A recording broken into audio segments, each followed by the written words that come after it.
everybody. Welcome to Possible Coin. I got a call from Max Waveform who said, are you guys going to talk about the E3 presser? And I told him no. And so I told him that there was no call for his services this week. Because as near as I could tell, the E3 presser was dog shit. Rocky Hardy, did you think the E3 presser was dog shit? What are you talking about? E3 was like 3 years ago. I'm sorry, the EA E3 presser. EA decided to celebrate E3 a month late. No joke. They did their event this week. So I don't know if they're celebrating Lunar E3 or what. But they're like, hey, here's our event a month late. It's kind of like they hit the kid on the knee with a little hammer to test his reflexes, and EA's like, July! All right. Yeah. I mean, did any of it matter? Was it anything that we didn't already know about? You know what? Now I got to double check to find out if there was anything we didn't know about, because I'm pretty sure we got it all when we're like, yeah, here's what they're going to fucking do. Yeah. What were our official predictions? Was it like more fucking FIFA talk, more fucking Madden talk, one heartwarming EA original plus Dead Space, I think was the thing. That sounds right. I think that's what we said. Okay, there actually was a thing that like we did not include in our predictions. Okay. Which is a result of EA's purchase of Codemasters.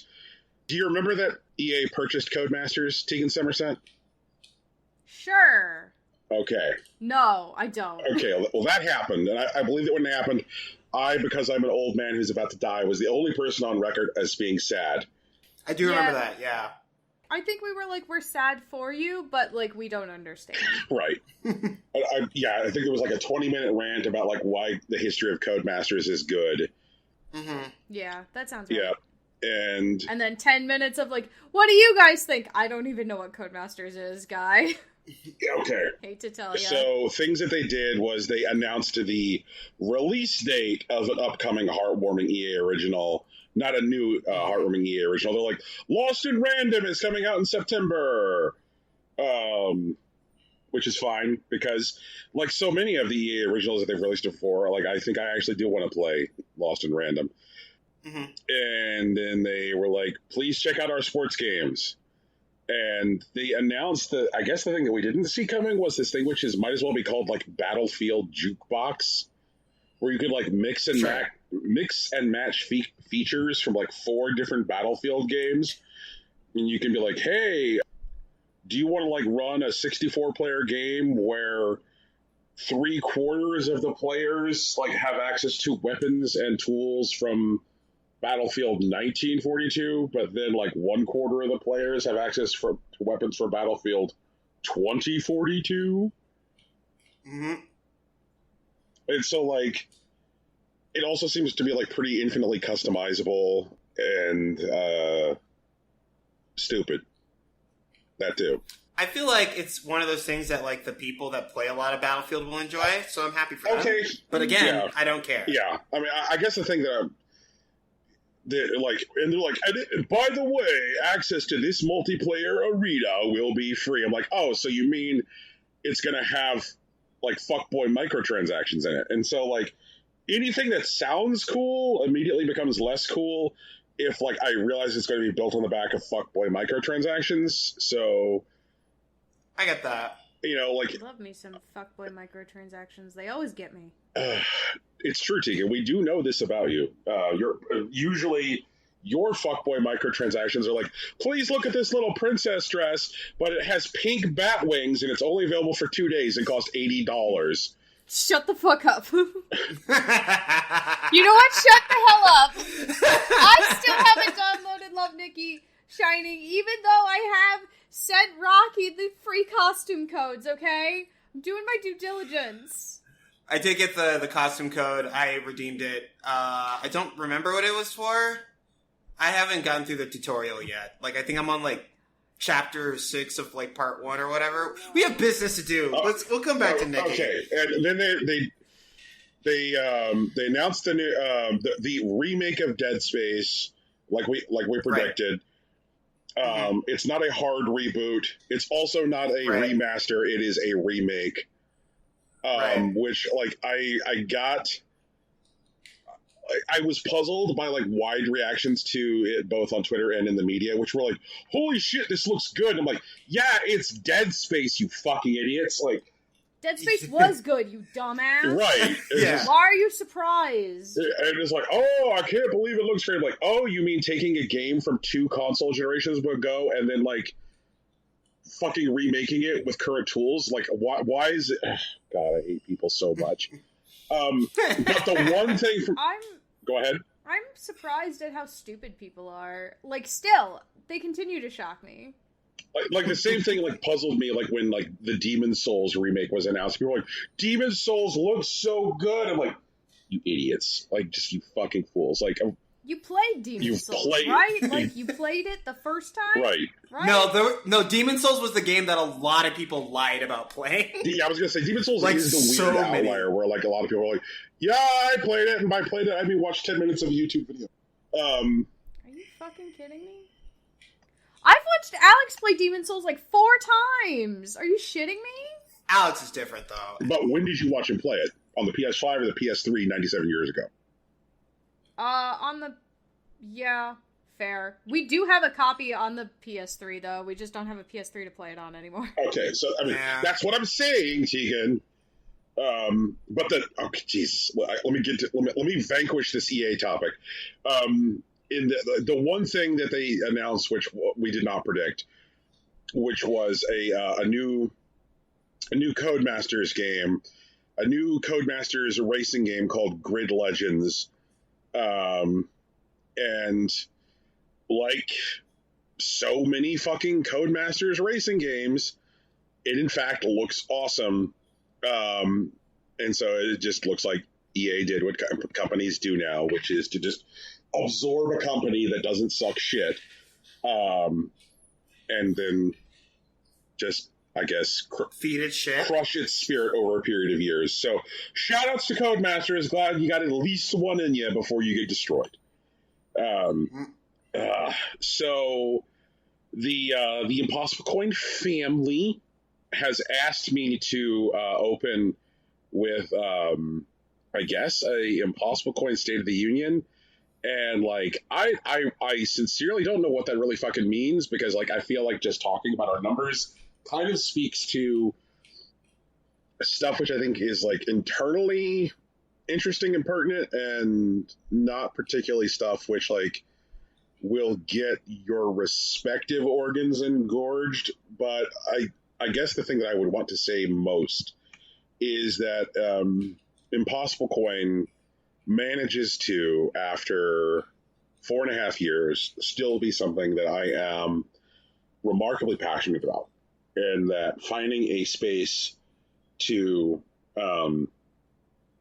examine what happens in this industry and the way it is a larger reflection of our society is something which, like, still means something to me. And that Impossible Coin, in a lot of ways, and here's a place where I cannot speak for Rocky and Tegan, but I suspect they might mirror my experience. If I were to look at this show for the last 4.5 years, in a lot of ways, this show has been my journal.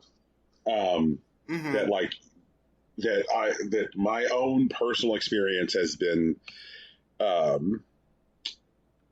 like, shared out on the show. Like, I know that, like, when things went sideways at PayPal, like, I can pull up that episode afterwards where I didn't say shit and I can hear it in my voice, and then I can pull up the episode where things got better and also, thank God, hear it in my voice. Like, so much of, I think, our lives are buried in the show. There I am speaking for you guys. Look at me. I said I was going to do it, then I did it. That's okay. You're the boss. You're allowed. It's true. You're the kind of boss that says, like, we here at company are a family. No, we're not, but I just said we were, and now I'm gonna call you La Familia. Oh, God. So what Tika just said is, you're the kind of boss that is bad. No, I didn't say that. She didn't say that. Like, you take it back, Brian. You get those words right out of your mouth. Get those words out of my mouth. All right. Jeez. I think that Rocky and Tegan also wanted me to talk about it from, like, a where we are, I guess, in the landscape perspective. And I think the last time we really talked about this kind of information was like within our first year, when we had like abnormally high downloads from Oklahoma, and we were saying things. And Illinois. Yeah, we were saying things on our show like shout outs to Illinois and Oklahoma, and like, you know, spoilers, like year to date, we literally have 0 downloads in the state of Oklahoma. Bye, Oklahoma. But like what has happened since then is we have started to like shake out as a show where we have a consistent audience in some locations. And to the people who are with us every week, thank you. You know, like I can look at cities in the United States where since the beginning of the year, there are like people downloading us every week, and like I'm glad you invite us into your home, your car, your jog, wherever the fuck, every week, and listen to us like that. It means an enormous amount. Like I'm glad that you've decided that you want to make the 3 of us part of your life. Mm-hmm. Yeah. So, is that enough, guys, or do you actually want me to go into? That's what I expected, honestly, from the State of the Union. Like, I figured we'd get like the crunchy numbers, which is what we got the other day. But like, I hoped you were gonna take the State of the Union to be like, yeah, and thanks to our listeners, we can't do this without you, because it's true. Mm-hmm. What? It's been 5 years. That's so many. It is actually a lot. What's the point of exposing ourselves publicly unless there's a public, right? I guess that is one way to put it, yeah. Zoinks. Fuck. All right, and I also managed to do that without it taking 37 years, so good for me. We're learning. Development. You know what that is? Growth. That's growth, yeah. So, something else. And I only made one snide comment. Lord. Also growth. So something else which got thrown into my topics at our banter is a thing that I did not put there, but is, I guess, a shout out to a longtime listener of the show, and somebody who also like consistently remains engaged, Julian, who has advised us that he has pre-ordered his tickets to Ant-Man Buys a Birthday Cake, and I gotta tell him, Julian, I'm just gonna watch that with Disney Plus Premier Access. I'm not gonna leave my house to watch Ant-Man Buys a Birthday Cake. I went ahead and I spent $30, and I'm gonna watch that on my fucking couch on my ass, you know, where I can pause it and go take a poop and stuff. Like I just can't see leaving my house for Paul Rudd. Damn, Paul Rudd's cool. No, I have no complaints with Paul Rudd, but Paul Rudd's not enough reason to leave my house. Okay. You know? Like, Tegan, do you think Paul Rudd is enough reason to leave your house? I don't know who Paul Rudd is. Wait, is that the mall cop dude? No, that's Paul Blart, who's played by Kevin James. Paul Rudd was the brother in Clueless. He is Ant-Man in the MCU. And he's played a series of other bit parts in, like, forgettable leading role sets. I see. Okay, so, just another example in the long list of people who other people know that I do not know. I want to say he did a movie with Jason Bateman where they're both assholes. I might be wrong there. Oh, good. That sounds I right, don't know but I who can't Jason remember what it's Bateman called. is either. Main guy from Arrested Development. Mm-mm. Like, he kind of just plays, like, smarmy white dudes now. It's kind of his deal. Yeah, like, he did Ozark, which is this, like, weird, like, I want to say third-generation Xerox copy of The Sopranos. Yeah. You know, it's a first-generation Xerox copy of Breaking Bad. You know, but, like, but he also has a face where it looks like he's trying to return an HDMI cable at Best Buy, but he opened the package. Yeah, that sounds like him, actually. Is that a fair description of Jason Bateman's face? Um, I'm not immediately finding a movie where Paul Rudd and Jason Bateman are in it together, but I did find a very long Reddit thread about how they are interchangeable people. Oof. Oh, okay. Hate to see it. They're not wrong. Yeah. And it was the premise of the Reddit thread is that they are both early 50-something white guys who seemingly never age and look like they're either friendly or perpetually pissy. Yeah. Yeah, and I'm gonna guess that means that like there is some alternate universe where Jason Bateman is Ant-Man. And you know what? I guess that's fine. You know, now that there's the Marvel multiverse, now that they started the multiverse on Loki TM, you know, they started Far From Home, technically. how the fuck do they create a multiverse in Far From Home? Mysterio. All Mysterio did was show us some holograms and dipshits.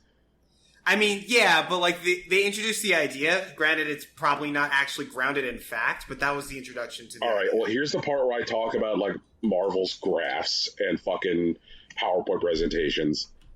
According to Marvel, Spider-Man Far From Home is the final film of Marvel Phase 4. I'm sorry, Phase 3. Phase 3. Yeah, it is the epilogue to the story of Thanos the Anos. You know? Mm-hmm. And so, like, but by their own accounting, they're saying that there's no multiverse bullshit in there. But everything since then has been like, multiverse. Like, in the show, like WandaVision, you know, Wanda,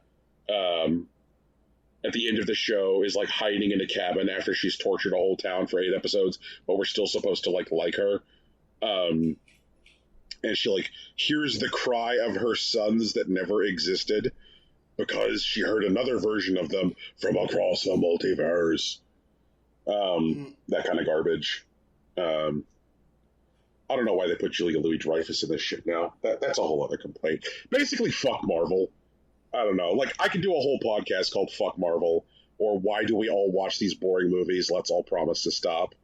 Like, that's a really long name for a podcast, but, you know, like, I feel like it could grow organically.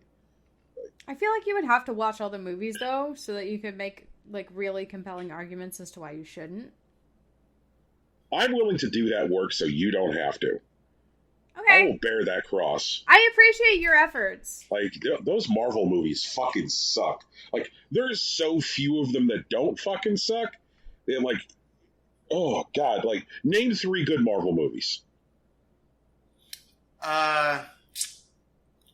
Thor Ragnarok, Captain America and the Winter Soldier, Black Panther. Okay. Now, here's the hard part, Rocky, because that was a trap. Mm-hmm. Name 3 other good Marvel movies. I really like The Amazing Spider-Man. That's fair. Spider-Man Homecoming is what I'd say first. Iron Man, like the original. And... Let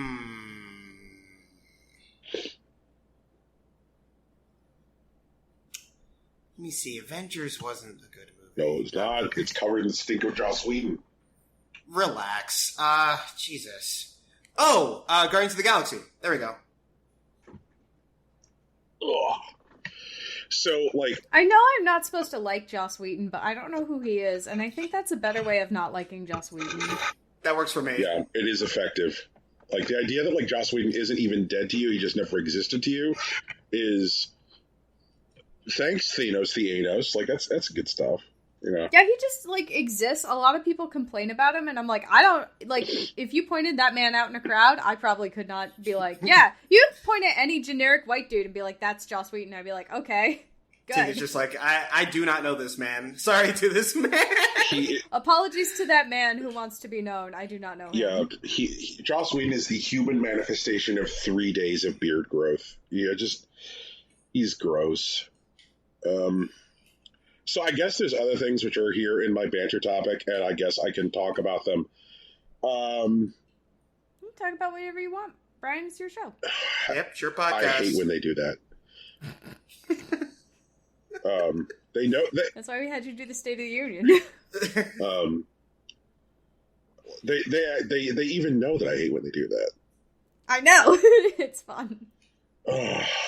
You can't tell us you hate something. No, you can. It's okay. Yeah, it's fine. See, I know what Keegan was going to start to say. That she's like, and she got halfway through and was like, "Wow, this sentence is misguided," and she killed it. Yeah. Yep. I went, oh wait, nope. That's a path I don't actually want to acknowledge going down. Nope. Turn right around. Turn my ass right around. It was funny to watch you throw the car in reverse. It's a talent I have begun to develop on this show. Okay. Realizing when I need to throw the car. Okay. The other direction. So, I guess I played some video games. Mm-hmm. I guess the first one I'll talk about is a video game called Punishing Gray Raven. Punishing Gray Raven is a game that just went into global launch like this week. And I guess the best way to explain Punishing Gray Raven is, okay, what if there was like an anime-ass, futuristic, cyberpunk Genshin Impact?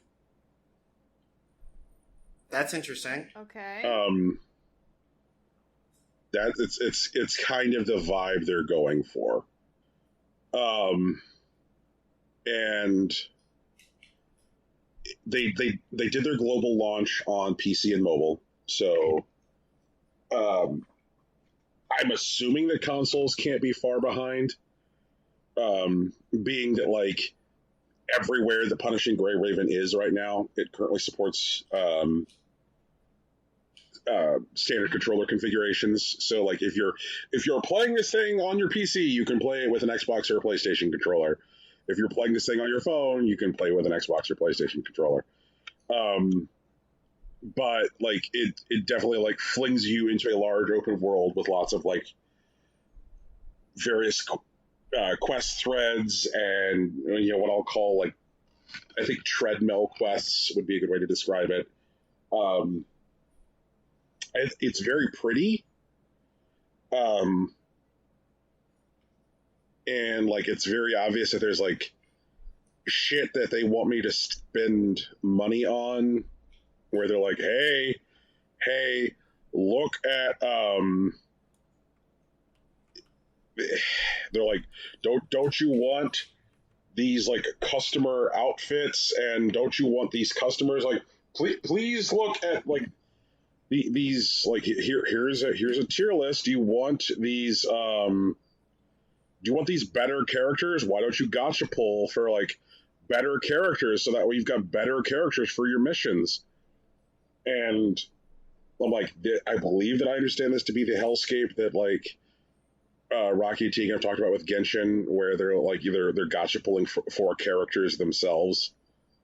And so like there's that, and then like Punishing Gray Raven will do this thing where they're like, hey, on this mission you need this specific character, so we're going to like give you this character to play this mission, so that way you're more inclined to do gacha pulls, hoping to get that character now that you've had a chance to take them for a drive. If that makes sense. I understand what you're saying. Yeah. It's also very, very obvious from like the aesthetic of like the world that Punishing Gray Raven did this thing where they said, hey, Nier, do you mind if we copy your homework? And Nier said, okay, sure, but only if you manage to flatten it and take like the distinct soul out of the work.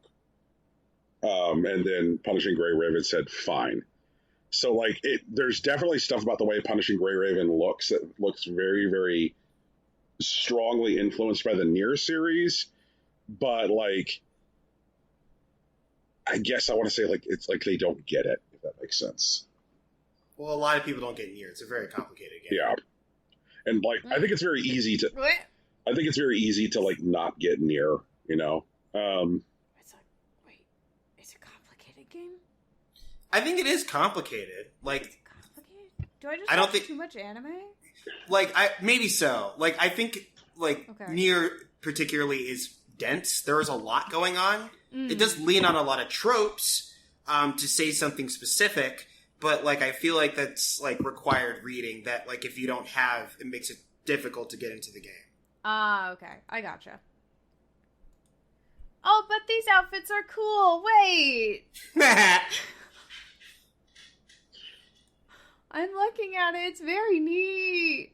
Oh, no. Sounds like you got to close that window, Tegan. Are you sure? Do I have to?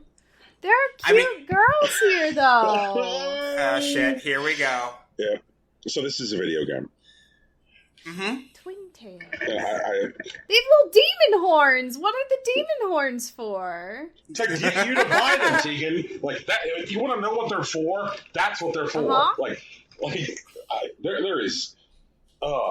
There is some guy in a room with a graph, and there's a bar called the Tegans, and it's crossed like a certain threshold, and it's like we have captured the Tegans. Who's this mean ginger boy who they're showing me? Who's he?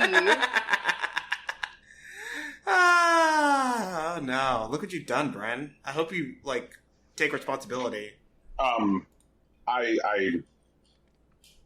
This is part of why I considered not talking about Punishing Grey Raven. I figured it was possible that this video game would like have Tegan's number, because if I was like, look, there's a whole other Genshin Impact out there for you, so that way you can now have 2 Genshin Impacts. So I can Genshin while I'm Genshin? Yeah, exactly. Oh no! I thought there was a chance that might represent danger, and I was right, and so therefore, I mean, it's gonna be okay as long as I don't download the Shining Nikki game. All right, sure. That's where the real danger is. Like, I haven't spent, like, any near amount of money as where I would consider, like, I have a problem. Because I've only spent $20, so, like, that's not a big deal. You know? Like, I haven't done what I did in Love Nikki, so as long as I don't buy the new Love Nikki game, I should be okay. so you're not going to get the $80 dress with bat wings, which is all pink. Even the bat wings. I mean, that's why I'm not buying Love Nikki. That's why I'm buying the game. Listen to me. That's why I'm not downloading the game. That's why Rocky's playing it for me. It's so weird. Right? Right? Yeah.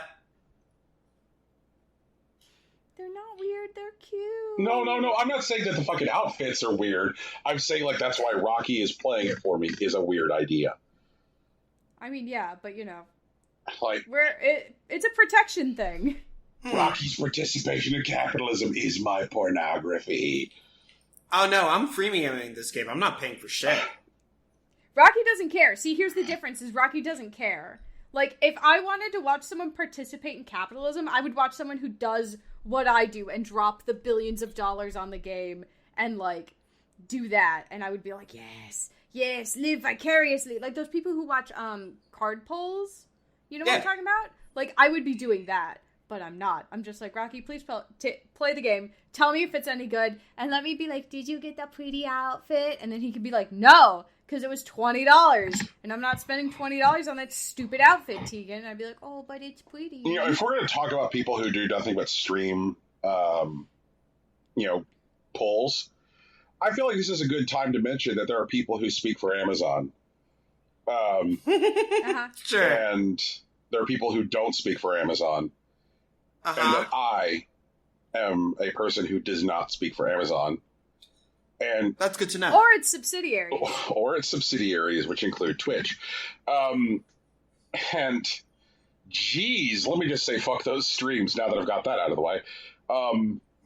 Gosh, like, it's just like, it's the most, like, toxic, enabling kind of, like, content I can think of. Like, picture this, if you will, a stream that is called nothing but Watch Me Drink Bourbon. Like, that's the name of the stream. and like the person just like sits there and just works their way through some bourbon, and it's just like, oh yeah, it's got that good burn. I know you know what I'm talking about. I could feel my problems sliding away. You know what I know, and I'm doing it. Like it just like the watching someone do pulls is like nothing but this weird like fetishized like participation in like addictive behavior. Like the people who stream that shit know exactly what they're doing, which is that like the people who are watching nothing but pulls, which is like just if you were to sit there and like, well, okay, well, it's their stream, it's like, oh, it's nothing but pulls. Like, gosh, that sounds boring. Because you know what? Because we are people who don't have that problem, it doesn't sound entertaining. But to people who have that problem, that's fuck. You know what they do? They're like, well, I'm not doing the polls, so it's fine. And then they give the streamer money to do more polls. Yep. So that they can get the thing that they want. Yep. Like, it's almost worse than, like, girls who utilize their particular assets to get men to pay for stuff. Like, it's worse than that, because you're using someone's addiction to get them to give you money. And that sucks. I mean, I get that, but like, I'm not convinced that all polls are really like that. That's not what we're talking about. Oh yeah, no, I don't think all polls are like that. Let me not all poll streamers this, but like, right. Jesus Christ. And you know what? And Rocky, I will. I'm going to go out on a limb, and I'm going to say that there are edge cases and there are specific examples of when I don't necessarily think it is that. And the specific use case that I'll mention is that I think that when a long running game has like a new content drop, and you know, like if Fart Magician's Happy Birthday comes out, and Fart Magician's Happy Birthday has been out for like 5 years, and like they're going to have like, I guess, new packs or new characters or whatever come out, and somebody's like saying like, today I'm going to get all of the new characters in Fart Magician's Happy Birthday, which requires me like opening 30 Fart Magician's Happy Birthday boxes, then like I guess that's fine, because that's people like looking at in like a concentrated burst all of the new content in this like long running game that they themselves are invested in. And that seems different than just the abstraction of like, you could be opening anything. Yeah. Right. You know? I get that. So like I guess that's fine, because that the interest there is not the addictive behavior of gambling. The interest there is like, I would like to see the content for Fart Magician's Happy Birthday. Right. Yeah. Like, I saved up some pulls, and I didn't use all of them, to try and get Kazuha when he dropped. And I didn't get him, and I haven't pulled since. But, like, you know, gave it a shot. I'm in this weirdly emotionally conflicted place right now because of Hearthstone. And we'll get into the reasons for my emotional conflict later. Yeah. But, like, I currently have enough gold saved up for when the new expansion launches in about 2 weeks to get 150 packs for free. For sure. Yeah, that's awesome. Yeah. Like, good for you for saving and stuff. And, you know, like that's a thing I do. And I realize that, like, what I paid them with is it's like, they're not free. Let's be real, Tegan. Because even if you paid them with your time, I feed them with my time, because the way they get other people to give them money is by giving those people to play against, which requires engagement, which requires user login activity. And so they're like, if we get this fucker to run on a treadmill, that fucker will give us money. So yeah. So like I'm money farming for them, which means I'm actually feeding the evil. But just the way that I fed the evil is different. But let's talk about some other video games I played. I got Death's Door. How is it? Death's Door is Punishingly difficult. I don't know, like, why I was expecting anything different. But, like, I logged into Death's Door, and I started playing Death's Door, and the game, like, greeted me with a text box that said, this game's going to literally kick your dick off, right? And I'm like, oh, wait, it is? I thought he was a cute little crow man! And just, like... Oh, no. At least they warned you beforehand, right? They're, like, putting the strap on, they're, like, ready to get fucked, and they're like, I guess I am.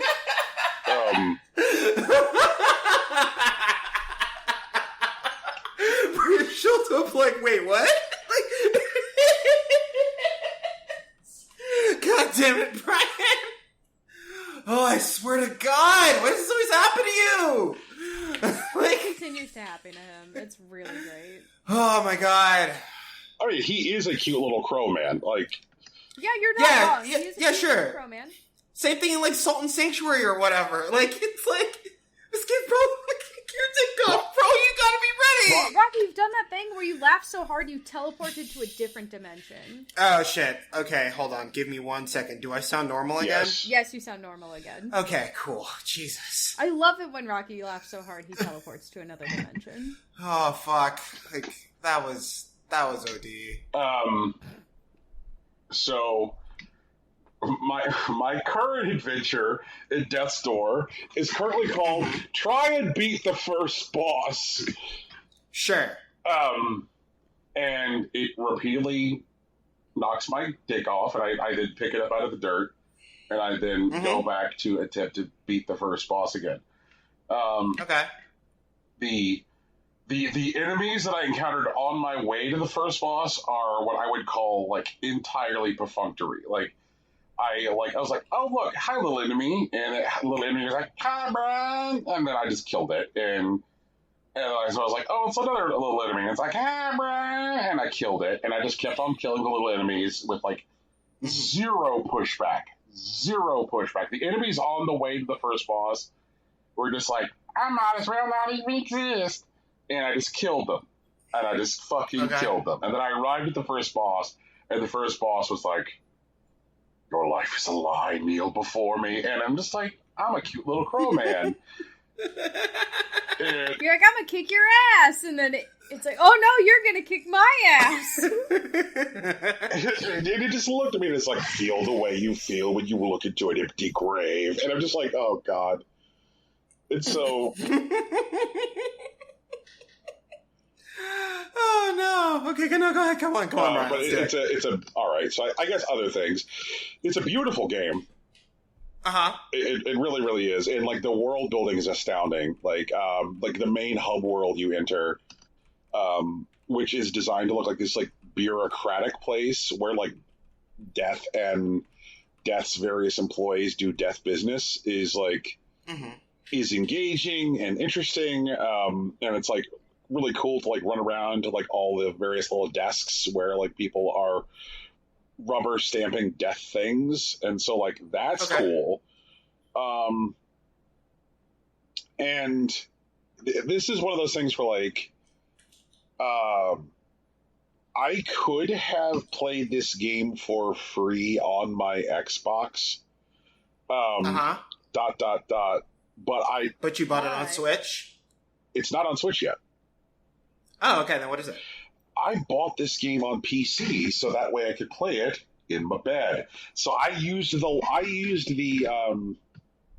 was like, I want to play this game handheld. I'm like, I can't. Yep, I was almost there. Yeah, I'm like, I can't play this game handheld if I choose to make my platform of choice for this, my Xbox.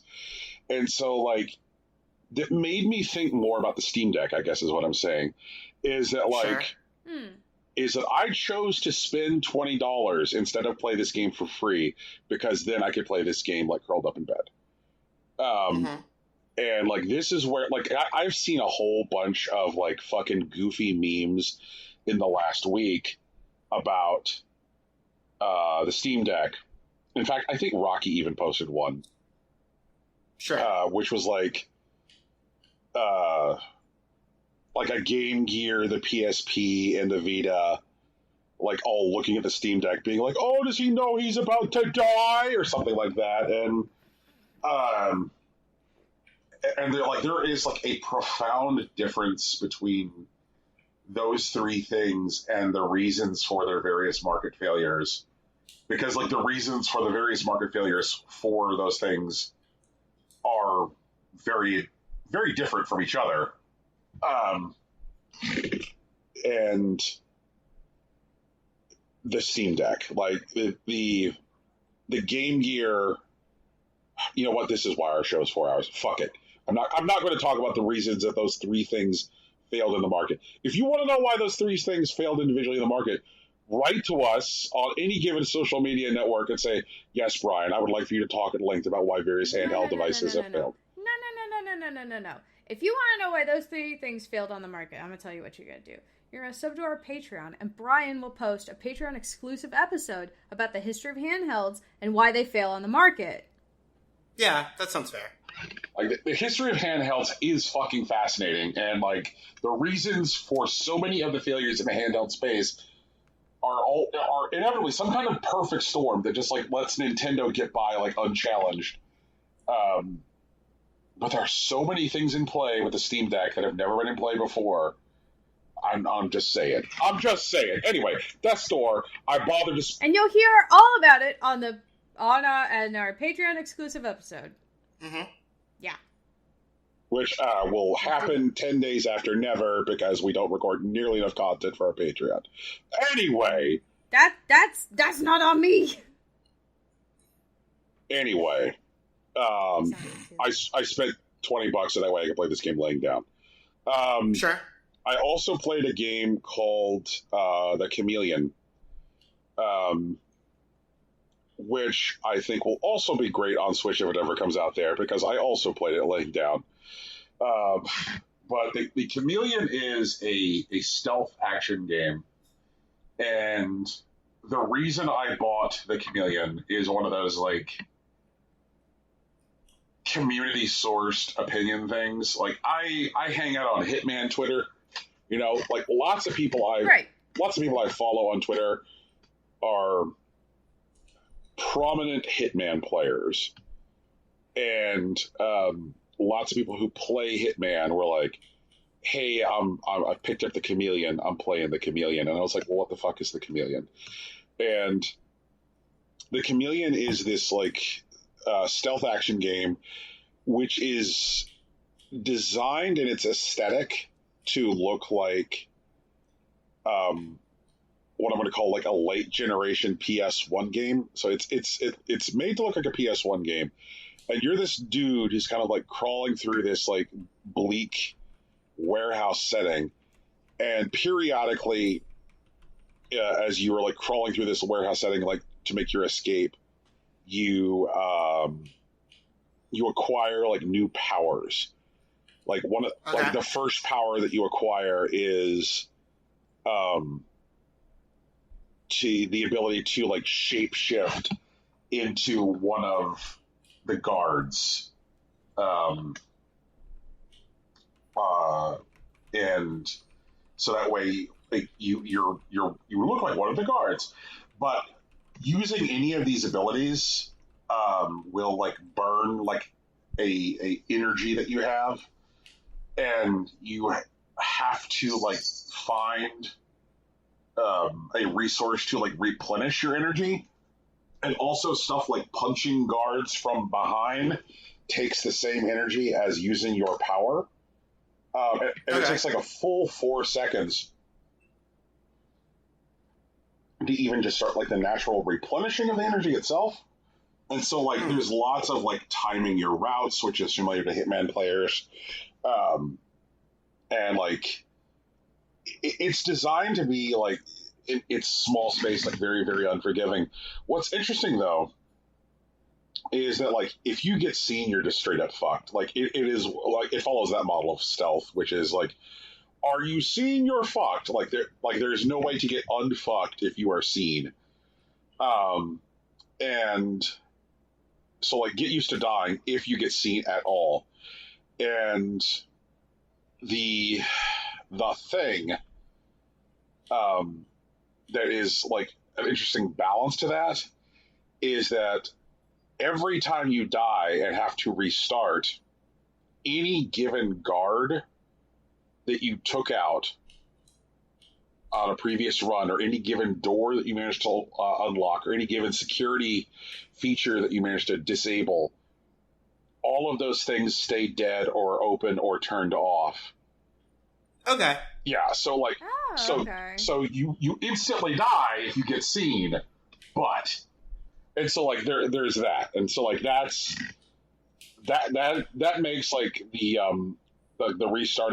restarting upon death like not frustrating, like because you're like I'm used to in Hitman, if I get seen, being an asshole. Right, you have to start from the beginning. Yeah. Well, with Hitman, like if you get seen, like it's not over. Like there's that moment of panic where like people are coming for you, but like there are ways out of a situation in Hitman. After you've been seen, you're like, okay, I've got X, Y, and Z tools available to me. So like being seen is not necessarily into the road in Hitman. And so this was like kind of a change for me because like this is a stealth game where it's like, okay, you are literally dead if you get seen, but also like the restart times are fast, so like it reloads like nearly instantly, which is like very satisfying. So I can't speak to if it's like near instant if you're not on an SSD, but I am on an SSD, and like it's a near instant restart. Also, like the game itself is like relatively small, which I also am grateful for. It's like less than 2 gigs. And it's the controls are satisfying. Like the weird throwback aesthetic is also cool.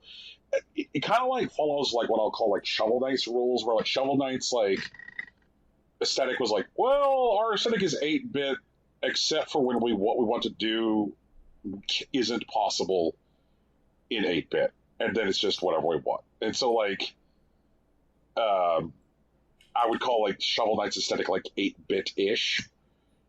And I would call like the Chameleon's aesthetic like 32-bit-ish. Like you'll be like you'll be like wandering around this like space where you're like seeing like kind of like you see all these like polygon objects which have like the weird floating vertices that were like common on PS1, but then you'll find like a thing in a hallway which is one of these powers that you acquire, but like it's casting light on surfaces in ways that were not possible in the PS1. Sure. Yeah. So that's kind of what they're going for, and like I think I'm into it. I kind of like their vibe. So like the Chameleon is a good time. It's also like not a particularly long game, nor is it a particularly expensive game. Like the Chameleon is $10, and I believe is still on sale for $9. Like this guy is definitely undervaluing his work. The game is also like about 3 hours. For sure. Yeah, and so like it like I know I rant endlessly on this show about like please give me more short games, because short games mean that there's like an outside chance I will see the end of them ever. And like this did that. It's like, hi, I'm a short game. I'm also a very tight, well considered game. Like it feels like every moment in those 3 hours like are stuff that are planned for. And it's a good time, the end. I'm happy for you, man.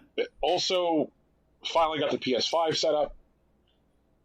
And I think I previously mentioned on the show that like the thing that I wanted to do with the PS5 was not play Demon's Soul and get my dick kicked off, because hey, I've got Death's Door for that.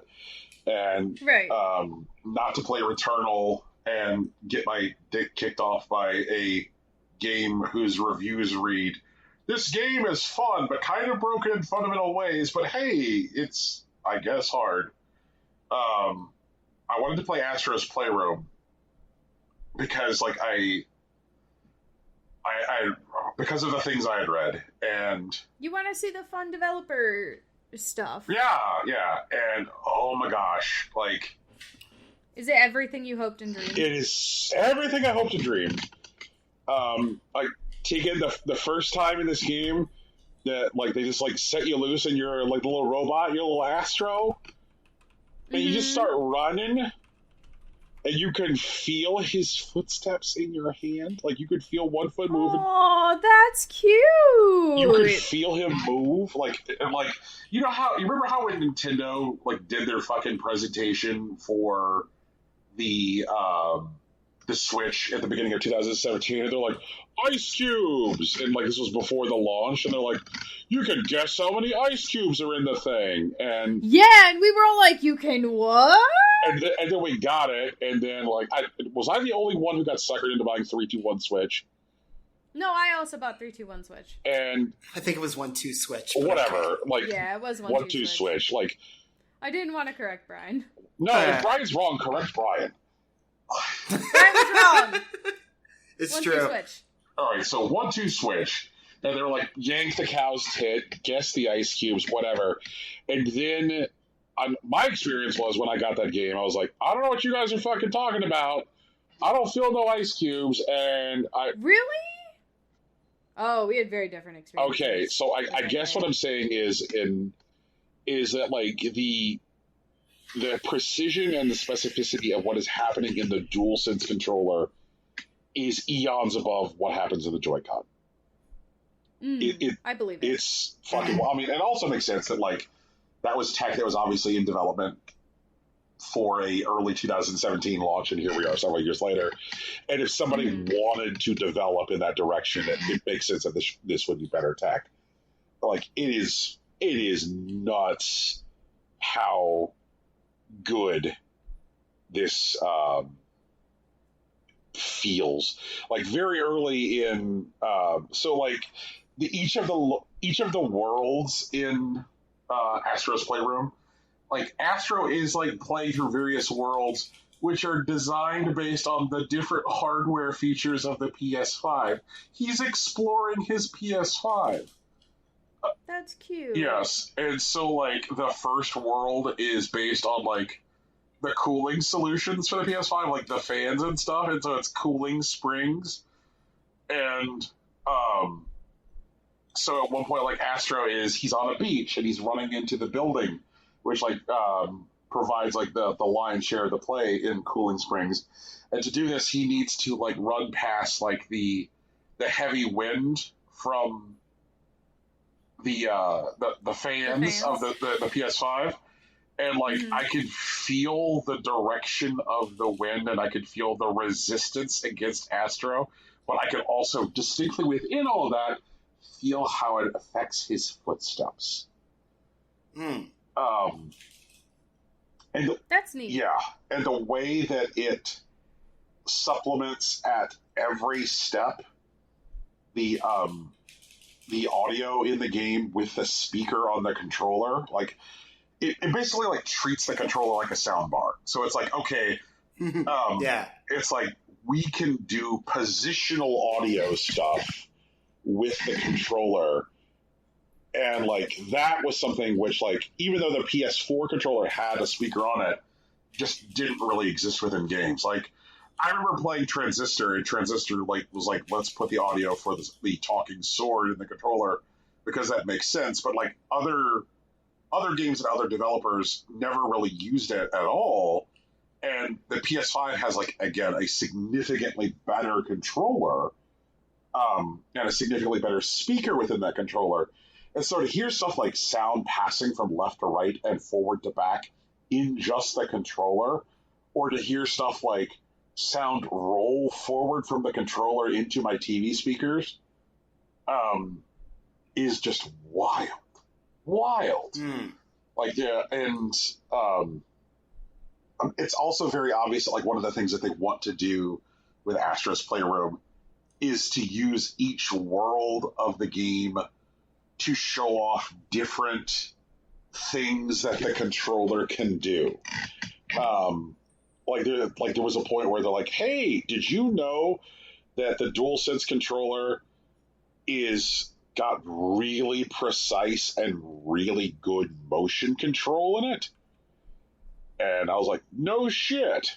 And they're like, yeah, check it out. Like, this thing, like, absolutely puts the motion control that existed within like the PS4's controller and like multiple generations of Wiimotes to shame. And it's also infinitely more precise than the Joy-Cons for motion control. And I was just fucking blown away. Like I just like as like and this is one of the things which like I both like makes me excited and also like I guess kind of nervous is that this controller can do so much. Like the adaptive triggers are just amazing.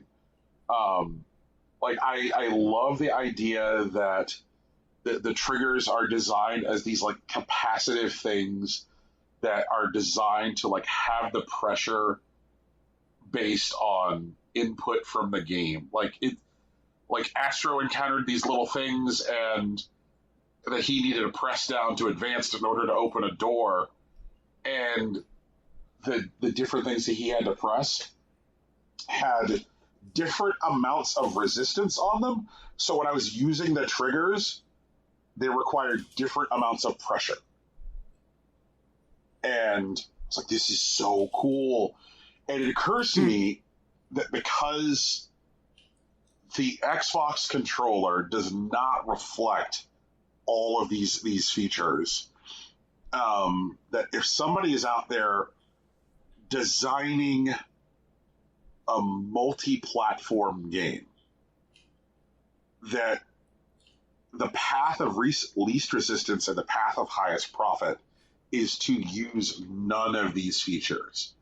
None. Right. Mm-hmm. So, like, if you're EA or you're Ubisoft or you're Activision or you're Warner Media, then you're like, hey, we're putting out a game which is going to be on the PS5 and the Xbox Series X. Do we want to use all of these features on the PS5's controller? No, because if we use them, that's like going to require additional development resources. And another thing that occurs to me is because these are like very hardware-specific features. If you're even looking at like doing a multi-platform release where you're trying to create the same experience for like PC users and PS5 users, you can't guarantee that a PC player is going to have a controller which is capable of all of these fucking features. Right. And so you're like, oh, okay, our multi-platform release is PC plus PS5. Nah. And then I was like, okay, Brain is going to do further horror. Now that Sony is paying increasing attention to the PC space, what's Sony's incentive for their first-party games to even have these features? I think that's more of a leap. I think Sony's like positioning as like a closed garden, like, you know, trying to like not commit to stuff like crossplay, being reluctant to give in to multi-platform gaming, is because they want to lean on these kinds of features. And this controller isn't the only part of it, but I think Sony's business plan is reliant on a closed garden. Mm-hmm. And so I don't think that they would put all this work into a controller with all these features and then dump it themselves unless the market doesn't respond to it. But I think their play specifically is to like make sure that every like PS5 game is like a huge flashy experience that takes advantage of all the tools that are available to them, so that people buy into the system. Like, I have definitely heard that PS5 games are at the very least like making use of the positional audio stuff and the adaptive trigger stuff. I've heard that like Returnal's audio is big spooky because of the controller. Right. I mean, yeah, that is part of it. It does fuck you up a little bit. Yeah. And that the adaptive triggers just like make the guns in video games feel so good. Like it's this game. I guess back to Astro's Playroom itself. This game feels like a incredible love letter to the fact that like at this point we are, like 25 plus years into there being PlayStations, and so like it's so fun to like run around as little Astro and be like, oh yay, like I found a PS1 memory card. That's cool. And then you like return to your like little hub where there's other little Astros and they're all like polishing and cleaning the various like PlayStation objects that you found. And they're like, look at me, I'm polishing the PS3. And then I walk up to like I at this point I have found 3 different PS3s, like because they're like, please check out like every different model, every different history. It's like I walk up to like the big old like launch 60 gig one, which had like the goofy like swing down door where you could put PS2 memory cards, and like I could bop it and it makes the door swing down, and just like it feels like the same kind of like you want to talk about like lavish attention to detail that feels very Nintendo. It feels like it has that kind of like lavish attention to detail, and I'm like, man, if like Sony owned their history in this way, like all the time, like if Sony like, I guess like treated its like at this point like large history and extensive back catalog in this way, then they could probably get the kind of like nostalgia and loyalty that like Nintendo has access to. Like, because there is a whole generation of people who at this point literally grew up on PlayStations who now have disposable income, and they could say to them like, hey fuckers, do you remember being a kid in your footy pajamas playing your PS1? We have access to your heart. And like, it's so weird because like this Astros Playroom game feels like in general, like a diversion from like Sony's current philosophies toward like old stuff. Because like most of the time, like Sony's like, hey, please pay attention to our new game called like You're Standing Behind Dad and Looking at Dad as Dad Goes Places and Does Adventure. And it's like, well, that feels kind of like a myopic view of who like engages with your products. There are more people touching your things than dads. So maybe look at where you've been as a company, and that'll allow more people to like connect with your products in this way. So I mean, okay. I mean, that may be true, but also like The Last of Us is a video game that's just like bigger than video games at this point. Like people who like have played one video game, who have heard of one video game, a lot of times it ends up being something like Last of Us in the present day. Like, I don't know. I feel like I said that and you immediately reached for Last of Us, but I think that describes like pretty much any of like Sony's current catalog. Like that, it's also Uncharted. It's also God of War. Like that. Like those are the games that Sony makes now. Like You Are Standing Behind Dad. The only game that they make which is not You Are Standing Behind Dad is Horizon Zero Dawn, which is You Are Standing Behind Lady. So you're either standing behind Dad or you're standing behind Lady. And You Are Standing Behind Lady is like the exception. But in all of these fucking games, we're standing behind person and like exploring giant open world and third person action adventure. Yeah, sure. I like standing behind people while they explore an open world action adventure, though. A lot of people do. It's one of the more accessible like game formats that people get into. But what if I told you that was all that, like, say, Nintendo made? If I said, like, here's a future where this is the only thing Nintendo makes.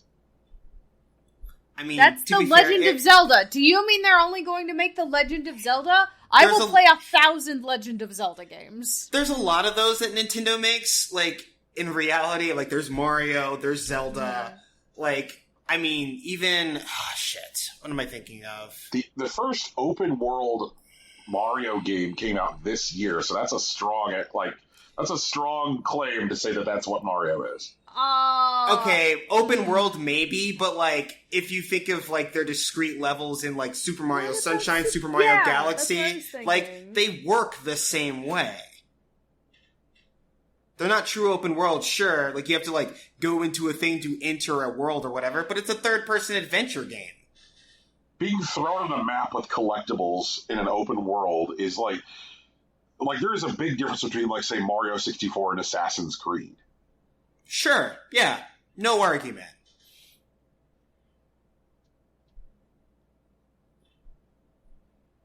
So those are the things I brought. All right. Jesus.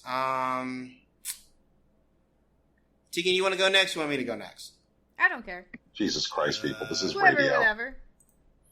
It's not going to make it to the I'll show. go next. So I'm short. It's fine. So, I mean, it also works because, like, Brian mentioned Horizon Zero Dawn, and guess who's coming into my Genshin Impact? Lady. Is it right? Lady! My favorite lady! Aloy! But not Dad. They're not bringing in Dad. No, Dad died. Did you not play Horizon Zero Dawn? No. I did! Tegan, did you not listen to the previous segment? No, I listened to the previous segment. I was listening. Oh, you mean like Dad of War Dad. Aloy has a dad, though. My bad. I thought you meant Aloy's dad. There was literally context. Okay, continue. To be fair, whatever. Anyway. To be fair, whatever. That's... To be fair, whatever. When you were, like, the entire time you were talking about, like, the other thing, I was just like, yeah, that just sounds like God of War. Just sounds like God of War. Like, Brian's just talking about God of War. Which is why I thought it was perfect that, like, Rocky's like, he's specifically pulling Last of Us. Like, have you seen Sony's output? This is all they fucking make. This is all they make. To be fair, though, a lot of the people who grew up with video games are dads now. Like, they're just appealing to the market. Dads are not the fucking market. Dads are a component of the market. They are not the market. I mean, that's fair, yeah. But, like they're essentially selling to the same people they were selling before. Yeah. They haven't changed their, like, the people they're trying to sell to. But anyway, whatever. They're putting Aloy in Genshin Impact. She looks very good. I'm very excited. Everybody gets her in the 2.2 update to Genshin, but PlayStation players will get her in the 2.1 expansion, and also she's coming with her own bow, like from the regular world, her regular world, I guess. But only PlayStation players will get to activate its special ability. Wait, hold on. But if I have a PlayStation account and I get all that stuff, if I log in on my PC account, will I not be able to use the ability? I don't know. I gotta do some testing. The press release does not say. All right, I'll test it. I'll get the answers for you. Get the numbers. I appreciate your hard work and determination in exploring the world that is gaming. But yeah, she looks great. Look at her. Look at her. She looks so good. She looks better than she did in Monster Hunter World. I'll give you that. She looks better than she does in Fortnite. I'll give you that too. Guess what? All games are fucking connected now. If we're doing a big old gaming universe, all them. Genshin Fortnite game. My goodness. But yeah, so that's the first. I'm very excited. I think she looks great. I'm not one of the. I don't care if like I can't use her bow's special ability. That doesn't bother me. Mm-hmm. Because I'm still trying to like master like basic domains and shit. So, oh well. Like I play at my own pace, so I don't care. But I'm very excited to have her. She's gonna be a 5-star cryo character, so she's gonna be an ice bow user, and I think she's our first ice bow. No, there's Diana, but you know, Diana. friendship ended with right. Diana. Alloy is my new bow user. You know what? Fair and valid. Diana's okay, but she's small. Not everybody likes small. And Diana's like a healer more than like a DPS sort of type. Right. So yeah. That's number 1. Number 2 is also Genshin Impact. Inazuma dropped. It's beautiful. I haven't gone in yet. Because I, instead of, like, just going in and exploring, I did, like, the first quest where you're like, okay, is Beto ready to go? And, like, that's it. And I haven't actually, like, gotten on the boat or anything yet. Which I've heard is kind of an underwhelming experience overall. Because they skip, like, the big storms and stuff, so whatever. But I instead ran a poll on my Twitter, and I was like, do you guys want to watch me play Genshin or not? And it was actually, like, a lot closer than I thought it was gonna be, which was neat. So I'm gonna, like, alternate streaming between Genshin and Zelda, which means I'm gonna end up having to stream more, which I'm totally fine with. Because it's fun. And I want to play Zelda. I want to play Zelda this morning, Rocky. I'm sorry, Tegan. Couldn't log in because you fell asleep, Rocky. Well, like, people sleep, Tegan. It's important for human health and development. Yeah, I know. It was 7 a.m. You read my text. And then you read my follow-up text. And then you were just asleep. And then 2 hours later, I get a text. Oh yeah, my bad. Sorry, I was asleep. Wait, did I actually read those messages? You did! Okay, then my bad. Sometimes I read stuff in my sleep. I used to answer full phone calls in my sleep. That was ridiculous. Yeah. Alex does that too, where I'll be like, oh, my thing is seen, he's awake. And then it's like, oh, no, he's not. He just rolled over and, like, checked the notification and, like, ugh. Anyway. But hopefully we got that part sorted out. Read notifications are the worst fucking thing. Read notifications? Yeah, they're designed to breed engagement. They have nothing to do with you. They are designed to make feeling like touching any given, like, social media, like, network feel like an obligation. Because if you're like, oh my gosh, if someone knows I've seen the thing that they said, then I'm obliged to reply. And now that I've replied, I might as well see that video of a large wiggly stamp. You know, like, they're designed to, like, keep you logged in. They're designed to keep you captive. Like, fuck read notifications. In everything you own, turn off your read notifications.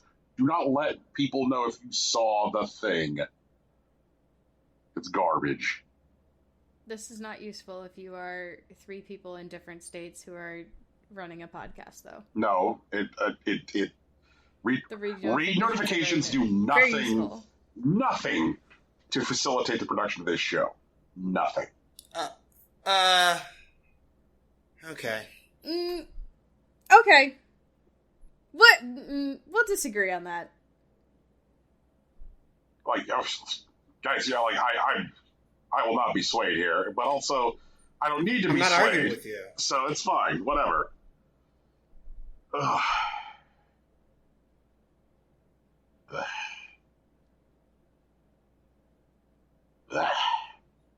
You good? I'll give you a minute. I'm fine. You gotta get that bad taste out of your mouth. I understand. It's okay. Unfortunately, there's no getting read notifications out of my mouth. I thought you can turn them off. No, I can. Like, I just... Except on networks where you can't. Which, like, absolutely chaps my ass. Okay.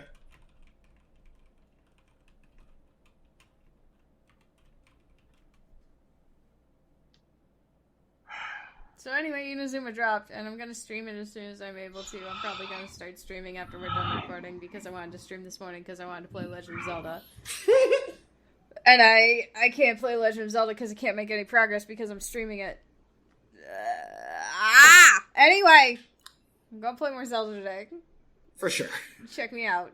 Playing more Zelda. And playing Inazuma, but maybe tomorrow. Maybe later. Maybe I'll do some Zelda and then I'll do some Inazuma. I don't know. We'll fucking figure it out. Tuesdays are definitely going to be Zelda days, though. So, I promise. I promise those will be Zelda days for sure. Anyway, so, like, yeah, in addition to all of that, Blaseball things happened. But also baseball things happened. One of the players on the Ohio Worms appears to have snuck into legendary status. What does that mean? They stole. It said that one of our players was stealing a base, and then it said and then it said your players has stolen legendary, and then they were listed as a legendary player. I don't know why. I don't know what happened. I can't log in right now. Like, I was very confused this morning, and also so was the person who runs the Ohio Worms Twitter, because they were just like, okay. It was very good. I appreciate that the person who started the Ohio Worms Twitter as like a funny thing to do, has definitely kept me entertained in many a meeting, and I want them to know that I care about them, and I hope they're having a fantastic summer. Blazeball Twitter is very good. Blazeball Twitter is like a wholesome. It's so funny.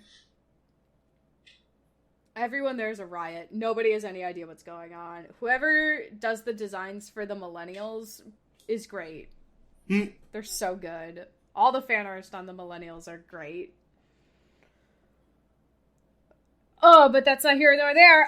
Because the real news, the real reason I wanted to talk about Blazeball and the weirdness that happened in Blazeball this week is because weirdness happened in my real life home baseball team. My real life home baseball team. Mm-hmm.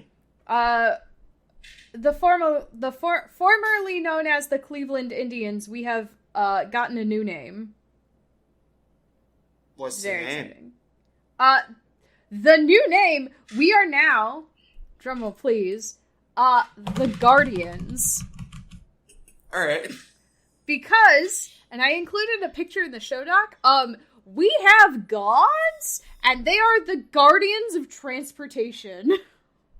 I thought it was Guardians of Traffic. No, they're transportation specifically. I looked it up. Because I was like, what the fuck is this? I don't understand. So we have this thing called the Hope Bridge. It's a memorial bridge. And there are 4 guardians on it. The Guardians of Transportation. And each of them is holding a different kind of transportation. Okay.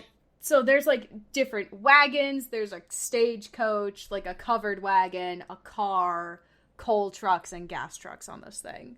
Like, and they're all the thing. And so we are the Guardians now. And we are paying homage to these giant statues, which is great. It's part of, like, the history and stuff. And a lot of people are mad that we're not going to be the Spiders, because our original baseball team was the Spiders. Okay. But, like, that's fine. They're wrong. And this is our new symbol instead of our old dude who was named Chief Wahoo. Like, we have this guy instead, the G's with the wings on them, because all of the Guardians have wings on the sides of them. It's very cool. It's very cool. I got to learn about these giant things. And now, guess what? Each Guardian of Transportation is going to be a Pokestop. Well, that's cool. So you'll be able to spin the stops as you're, like, riding to the baseball games. It's really funny. People are mad. They shouldn't be mad. These guys are fucking cool. I'm very excited. Nothing else is changing. We still have Slider. So I don't know why people are mad. We could have been whatever the hell Slider is. Slider? Yeah, Slider is the mascot of the Cleveland Indians. He is a purple monster. All right. I'll show you Slider. We had to sing, okay, so, like, when I was in kindergarten, Slider fell off a balcony while throwing t-shirts and broke an arm, and so we had to sing Slider a get well soon message. Alright. I think that's what we did. That's Slider. He's purple and yellow. He's a purple monster with yellow polka dots and yellow nose. What is he? I don't know. I think he's I want to say he's probably related to whatever the fuck, what is it? The Pennsylvania, like, not Slippy. What's Grizz? Grizz! No. Yeah, I think they're from the same, like, monster family.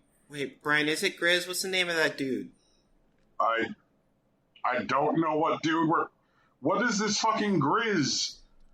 Okay, no, so there's a mascot for a, like, Pennsylvania or Philadelphia hockey team. He's orange. Oh. He haunts people's dreams. Gritty. Thank you. Yeah, I think they're in the same monster family, because Slider is also something else, that's for sure. Can't wait to see the mascot capitalism? family tree. Probably Is not, Slider right? I don't know. Slider just hangs out. Because that's Gritty. Gritty's going to do that. Yeah, Gritty's definitely going to topple capitalism, but like Slider's just here for a good time, not a long time. Okay, no, hold on. Gritty is not going to topple capitalism. He literally works for a very large, very profitable capitalist enterprise. Like, is he going to stop it from the inside? Is that what's happening? Well, like, I mean, I guess... You know what, it wouldn't surprise me. You know what, I'm not going to walk everybody through this. Just go to Twitter. If anyone could topple capitalism from the inside, it would be Gritty, because Gritty would, like, get to the top and then fucking destroy it. oh my god. Alright. Okay, all right, then I will walk people through this. Okay. Gritty has been co-opted by socialist Twitter culture. Right. That's the bit. That's the fucking bit. I know that's the bit. I'm calling it out, Brian. I don't know why the bit needs to be called out. Oh, all right, fine. Ugh.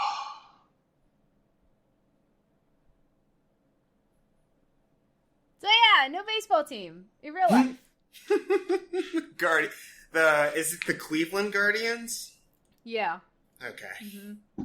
Maybe we'll actually win, like a World Series or whatever, so we have something to guard other than transportation. Oh man! And before they turn the Guardians into a Zelda puzzle.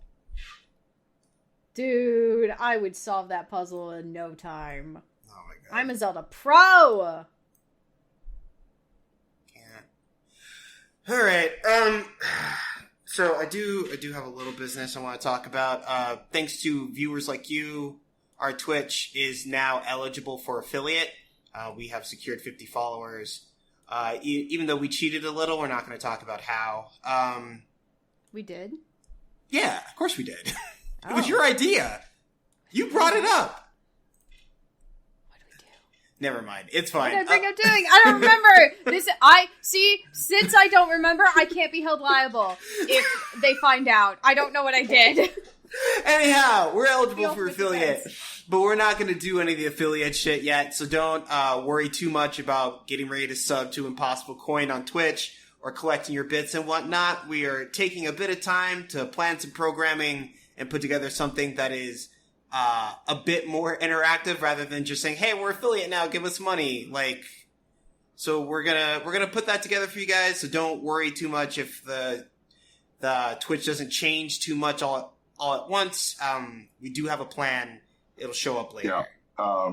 We are, however, going to go ahead with the launch of our OnlyFans. So stay tuned for that.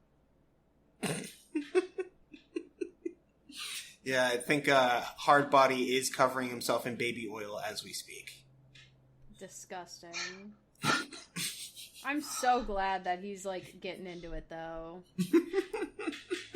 No, Tegan, do you want to know what's disgusting? There's a man in Guilty Gear Strive, and his name is Gold Lewis Dickinson. That is a name! Wow! Yeah, wow, that's a name!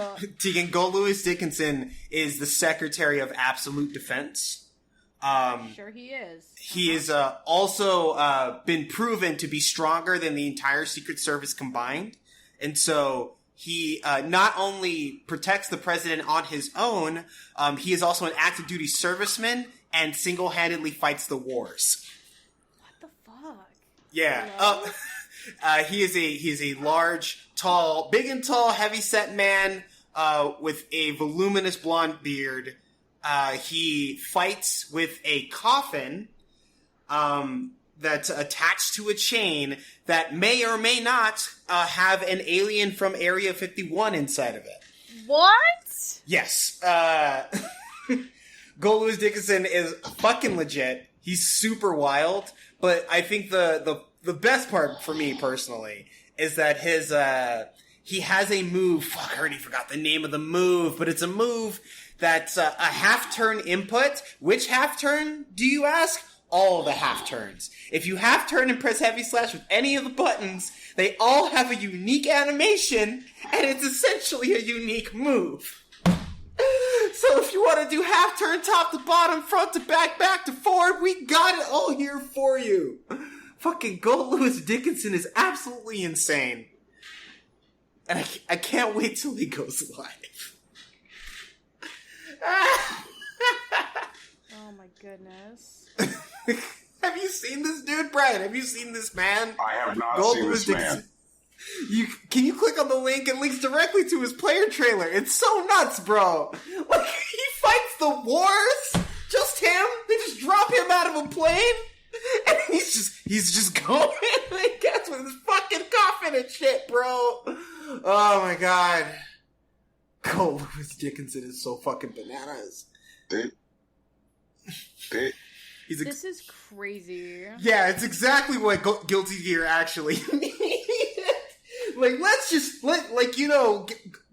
when you play fighting games, right? If you want to get into fighting games, you just want to know what things are about. You usually get into Street Fighter, right?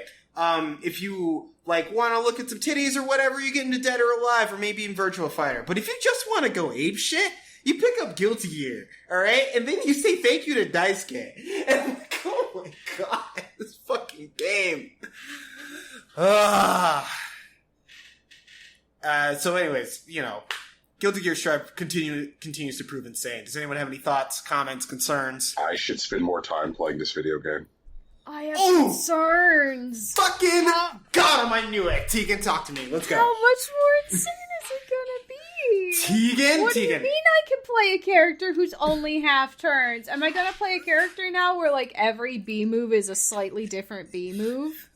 Maybe, who knows? But, like... Oh my god. Like, I mean, Gold Lewis's, like, half-turn thing is definitely new. Like, no one else really has that. But there are other characters that are pretty wild, like Faust. Who, like, his moveset is kind of, like, meh. But he has the ability to, like, toss out, like, an item on the field. And those vary from, like, a banana peel that heals him and makes his opponent slip on the map to, like, meteors coming down from the sky. That's... Hello? Yeah, Faust is nuts. Wait a minute. It's really great. And, like, you obviously know about Mei, the small pirate girl with the giant, like, anchor, that hit you with the Tosugeki. And, like, a lot of the base cats is, I'm not gonna say they're figured out, but there's, like, everyone is good for the most part. Like, most of the characters that are, like, quote, bad are either, like, tougher to get into or have undiscovered tech. So we're working on a lot of stuff. Like, well, I say we, but, like, the community is working on a lot of stuff, and there's new tech being discovered every day. I think one of my favorite, like, heel turns for a character is, Chip. Because Chip he's a very fast, flighty shinobi glass cannon. And, he basically everyone had, like, kill combos for, like, Chip in, like, the first week. And then the second week happened. And then they found, like, the crazy, like, Chip opener combo. And that now everyone wanted him nerfed. Like, it's just like, he has way too little health. I can't do anything. And then the next week's like, holy shit, Chip is busted. He needs nerfs now. And it's, that's why you can't pay attention to tier lists or anything. You just gotta keep playing the game. It's the whole thing. Just pick who you like and run with it. Yes! Tegan gets it. But the people that don't get it are actually the Olympic, the International Olympic Committee. It looks like they're trying to get it. Cause, the Olympics, I don't know if you guys have been paying attention, but they've been fucking up lately, Like, they decided that black women can't be in the Olympics, and that's some bullshit. And, they're definitely trying to run through it in full pandemic times. And, like, I don't know if you pay attention to how crazy the Olympics gets. Like, there's a reason they drop, like, 300,000 condoms whenever there's games or whatever. But, one of the things I do want to highlight... You heard about the French guy this week, right? Oh, the guy, yeah, he's like a fencer that they Yeah. don't, that like he gets so many sexual allegations that there's a crew around him to make sure that they can keep women away from him. Because that's the plan. That's what we need to fix here. They had to fly him out on a separate plane from the rest of the team. He's staying in a different hotel from his entire team. But black women can't run. Yeah, right. Jesus Christ. But one of the things that would have been cool if everything else wasn't terrible is that the Olympics decided to throw in a lot of like video game and like anime themes into their background music, which I would have really loved if the International Olympic Committee wasn't actually fucking up right now. Bro, if you were going to tell me 8 years ago that they were going to put a track from Nier in the Olympics, I would have lost my shit. I would have hit you in the mouth. But now that it's real, and I can't even watch it, I can't even enjoy it, because I know that the Olympics hate black women, that's bullshit. What the fuck is this shit, man? It's not just there, too. Like, they played the Haikyuu OP for the men's volleyball team. Yep. Yeah. Like, who did that? Like, it's Goddamn. the first real Weeb Olympics, and it's all fucked up. It's all fucked up. Weebs are never allowed to have nice things. To be fair, a lot of weebs don't deserve nice things, but that's another conversation. Yeah, but like, these sports bros really don't deserve nice things, and they're fucking up our one nice weeb thing. Yeah. Man, there's like 3 Monster Hunter tracks in like the opening ceremony. God damn it. But fucking whatever, man. I'm not gonna watch the Olympics. But yeah, that's all the stuff that I wanted to bring up. We should probably do shout-outs next, right? Yeah, shout out time. We have a Patreon. Mm-hmm. It's a thing that we have. Brian, you're so enthusiastic. Hey everybody, we have a Patreon. There you go! And thanks to the listeners who've decided that our hashtag content is exactly what they want in their life, Yes. we're able to produce this fine programming.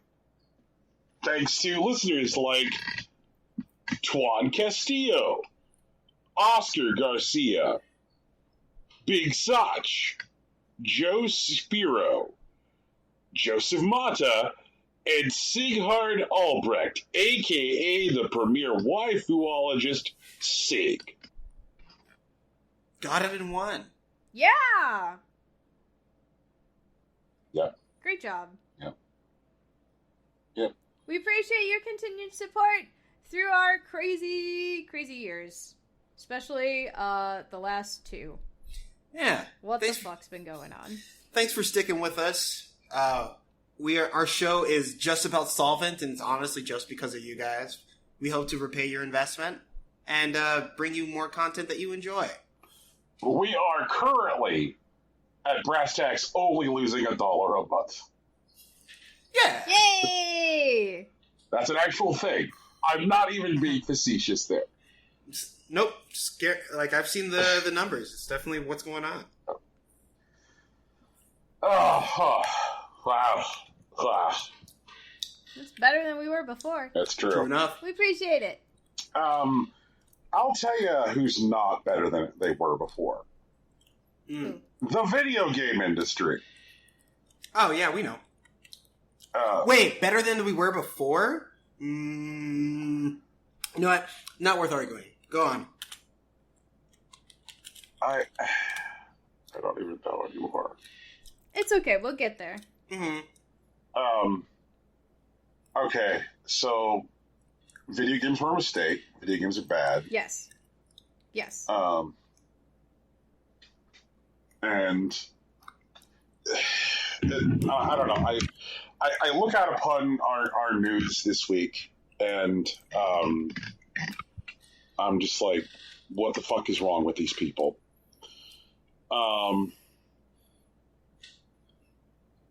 I mean, I guess there's some like generic news in here, which is like, I guess the industry exists, but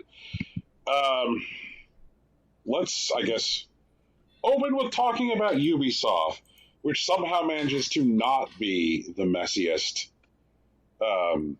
video game publisher this week. So it's been a week for news from Ubisoft Singapore.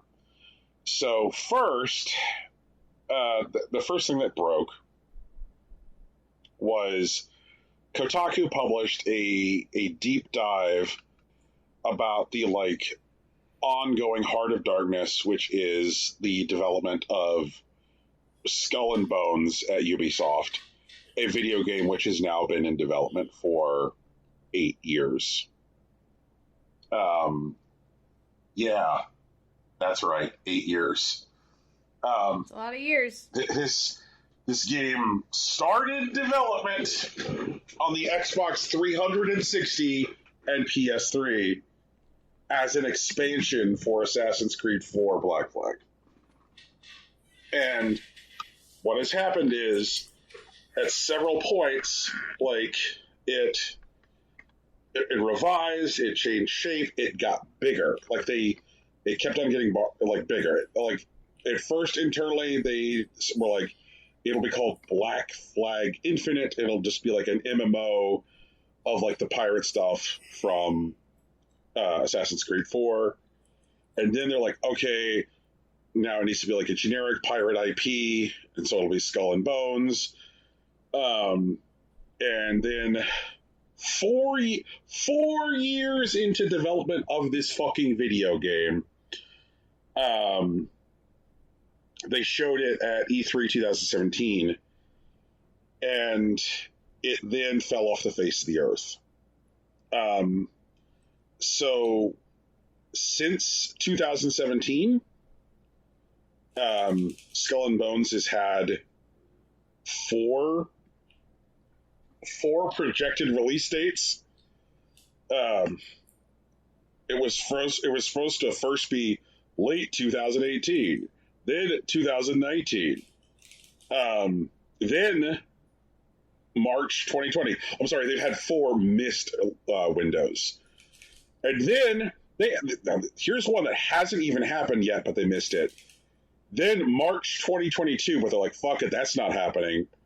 And the current projected release date of Skull and Bones is March 2023, at which point the game will have been in development for 10 years.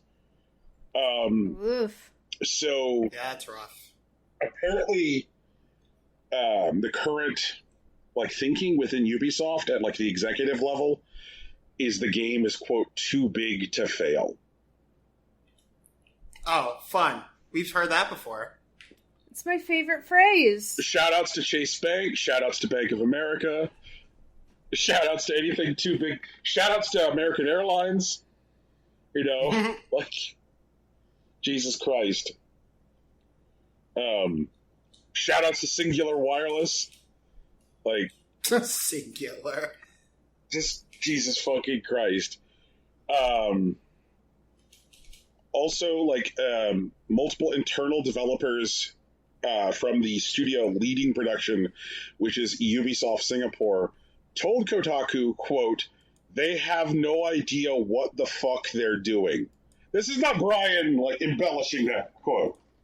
This is Brian saying exactly what more than one person told Ethan Gosh at Kotaku. They have no idea what the fuck they're doing.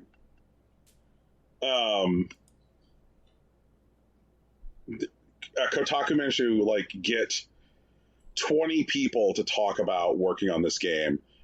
Some who are still at Ubisoft Singapore, some people who have quit the company because of their experiences working on this game, and said that since the game has been in development, basically they've thrown out all the work and started over about once a year.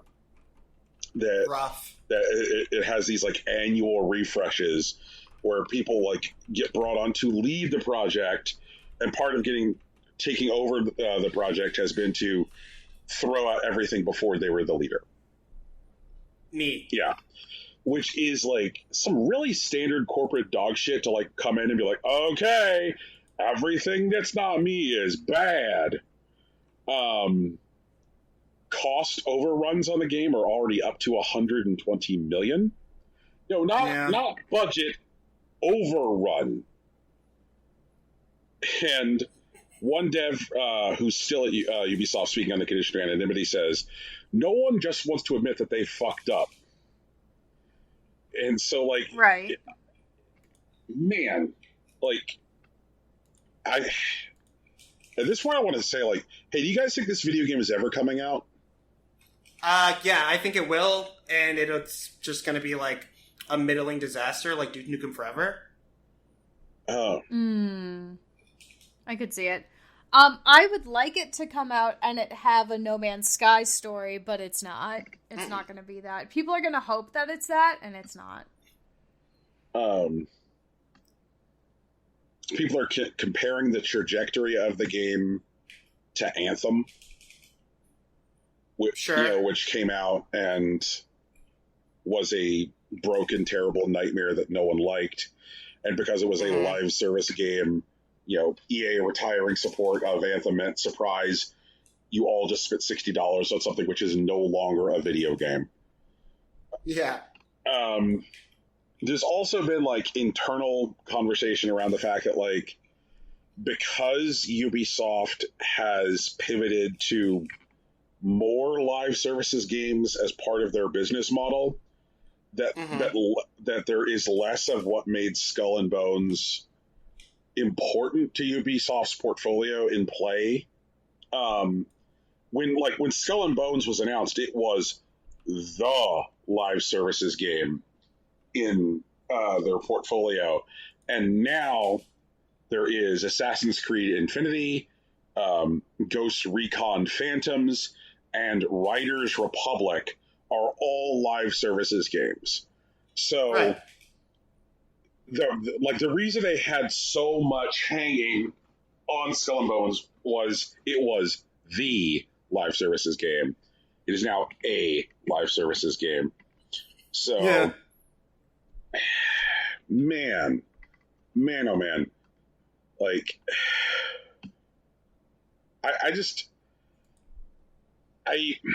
do you guys remember this? Like, about 4 years or so ago, it was like when we were in, like, the first year of our show, Ubisoft was having to spend a huge amount of its internal resources and money fending off a takeover attempt from Universal. Yes. And they were only able to do it because they were able to crank out so many games that were, like, profitable within, like, an 18-month window. Like, right. That, like, unless they were able to get out the number of games they were that all made money, they would have been fucked. And I just, like, look at the shift in Ubisoft's business model since then, that, like, if they release Skull and Bones, I think it, like, makes them, like, strongly vulnerable. Like, just, like, they expose they ass because there are, they've reduced the total number of games that they publish, because now Ubisoft's model is, quote, long-term support for all our titles. Right. And they're shifting to like a live services model for one of their tentpole franchises, Assassin's Creed. The idea that, like, Assassin's Creed is no longer going to be like a semi-annualized single-player thing. They're like, we're shifting to this model for Assassin's Creed. I'm like, number one, I think that, like, Assassin's Creed customers will by and large reject that. Like, being told, like, hi, your Assassin's Creed is now Destiny, I don't think is what those customers want to hear. Assassin's Creed customers like the story of, like, learning what dude from the past they are this time, what people they get to murder with that goofy little push knife, and, like, playing out a story of some length. Just, like, logging in to do your dailies is not what I think people think of with the Assassin's Creed experience. I really, really am convinced that that's going to blow up in their face. Just, like, Assassin's Creed is about as far from, like, a live services game as I could. You know what? I can think of further, but it's pretty damn like near the edge of the scale. Like, I suppose if I told you like, hey Tegan, what if the new Zelda game is you logging in to do your dailies? How would you feel about that? Oh, Brian, why are you showing me the darkest timeline? Well, I do want to say that, like, Final There's Fantasy like 14. potential. There's like a way it could work, but sorry, go ahead. Okay. I'm sure, like Final Fantasy 14 definitely has dailies, but I'd be hard pressed to say that they matter. Like, I guess they do feed you things that, like, you can get in other places, but, like, you can get them more effectively and faster by just playing the game. Like, even if you get to the end of, like, main story quests, if you need gold, you can pick up crafting, or you can go fight, like, you know, right. bosses or whatever. Sure. And, like, and so, but I think, like, dailies definitely exist, but I don't think that they're, like, core to the experience. Final Fantasy XIV is also, like, the exception that I would say proves the rule, because, like, Final Fantasy XIV definitely launched as live services game dog shit, and was rejected by its player base at launch, at which point Square Enix took a knee, and... Well, I mean, it was rejected. 1.0 was rejected not necessarily because of, like, the gameplay structure, but because it was a buggy mess. Like, it was actually, like, basically unplayable, and there was just weird bullshit that would happen all the time that wasn't fun.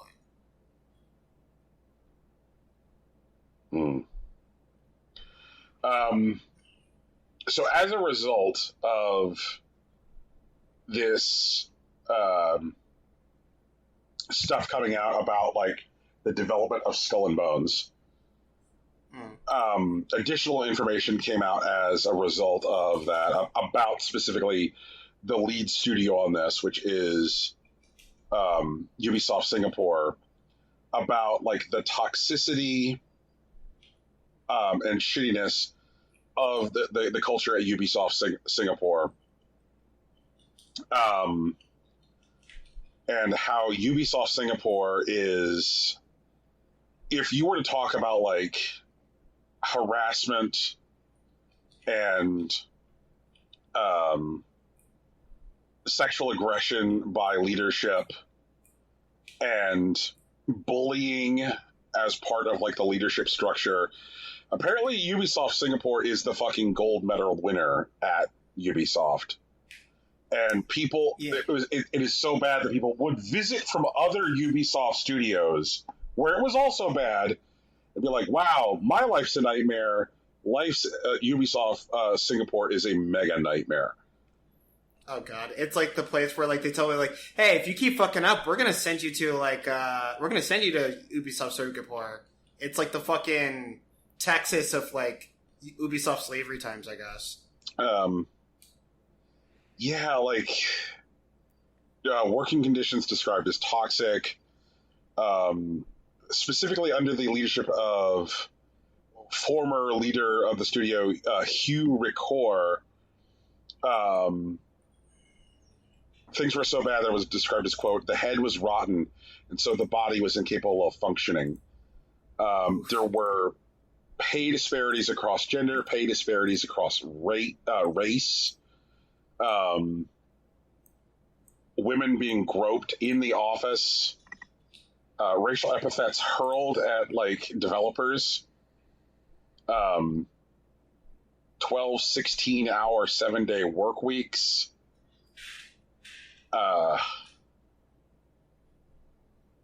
like, Ubisoft, like, released a statement about this, but I'm not going to.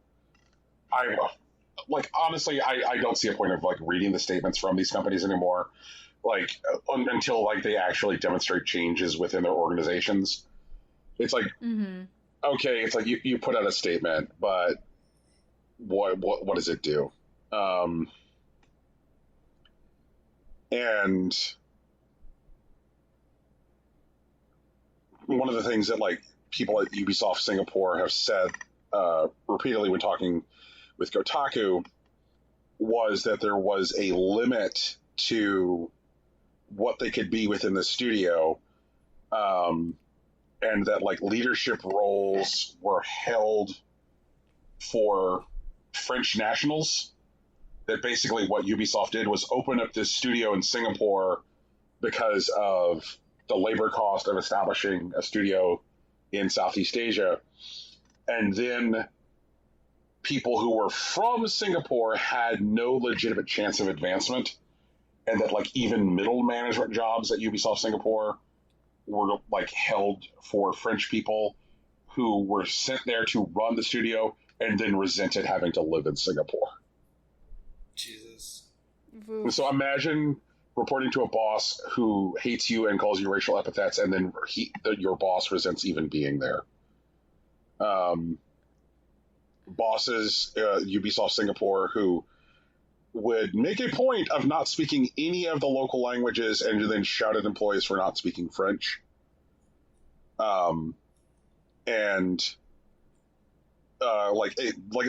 common language of business in Singapore is English. Like, walk into like a lot of the tech companies or financial companies, because Singapore is really like the heart of finance in APAC.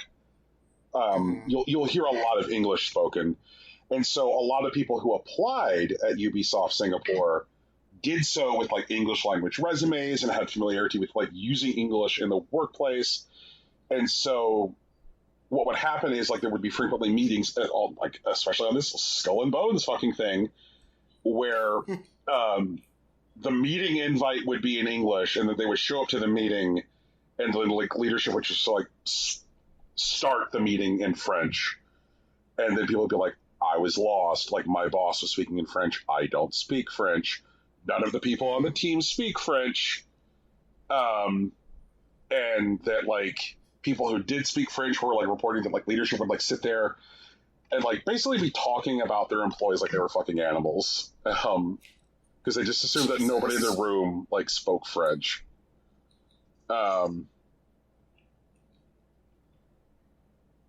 That's like really out of control, man. Holy shit. There was often a $5,000 to $10,000 a year pay gap between what people told they were going to get paid and what they ended up getting paid. Yeah, been there. That's bullshit. Also, the gap between what French people were getting paid and what locals were getting paid for the same positions on paper. So like it's like, oh, you're a development lead and you're a development lead. Like, well, like French people who transferred to Singapore were getting paid significantly more. So like conditions there are terrible. And like apparently it's just like incredibly like just this like toxic and demoralizing mill that Ubisoft just sends things to die. Right. You know, like Skull and Bones like being the most prominent example. But the other thing that happened this week was that Ubisoft announced that they were going to cease support for Tom Clancy's Elite Squad, which... Oh no, what will we do without that? Which, if you don't remember what Tom Clancy's Elite Squad was, and I can understand if you don't, it was a, quote, mobile action RPG, which they introduced at E3.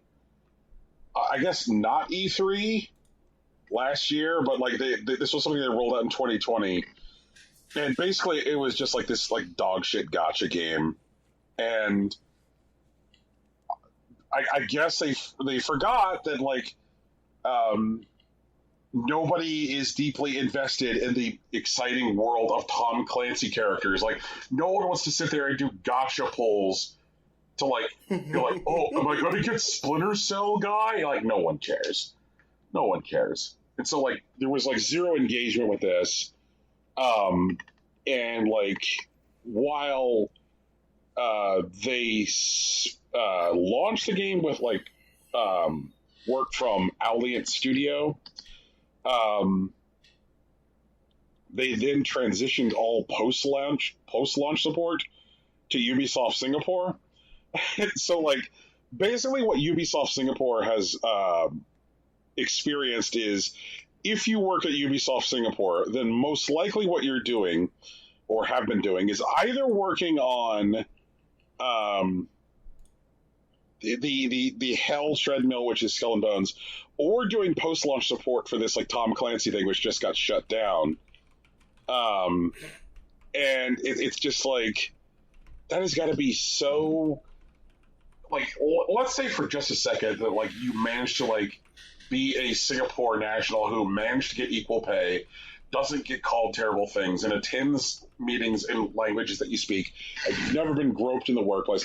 Let's say you managed to avoid all of that somehow. Uh-huh. Mm-hmm. Let's talk about the creative dissatisfaction of everything that you touch either turns to shit or never comes out. So you've got all of that and then that. Like, what the fuck? Sounds like a bad time. Yeah. I will read this statement from Ubisoft because it's stupid and I think it's funny. It is with a great deal of sadness we announce that we will no longer release new content for Elite Squad. Today's update is our last, and on October 4th, 2021, we will shut the servers down. This was not an easy decision, but after exploring multiple options with our teams, we came to the conclusion it was no longer sustainable. Roll my eyes. The loudest roll my eyes sound ever. Like, what a fucking joke, right? Just what a fucking joke. So, in conclusion, quid pro quo, vis-a-vis concordantly, see the footnotes. Fuck Ubisoft forever. I hope they do a backflip off the earth. And there'll be a shitty backflip off the earth also. God. It won't even be a backflip. It'll just be a gainer. Yeah.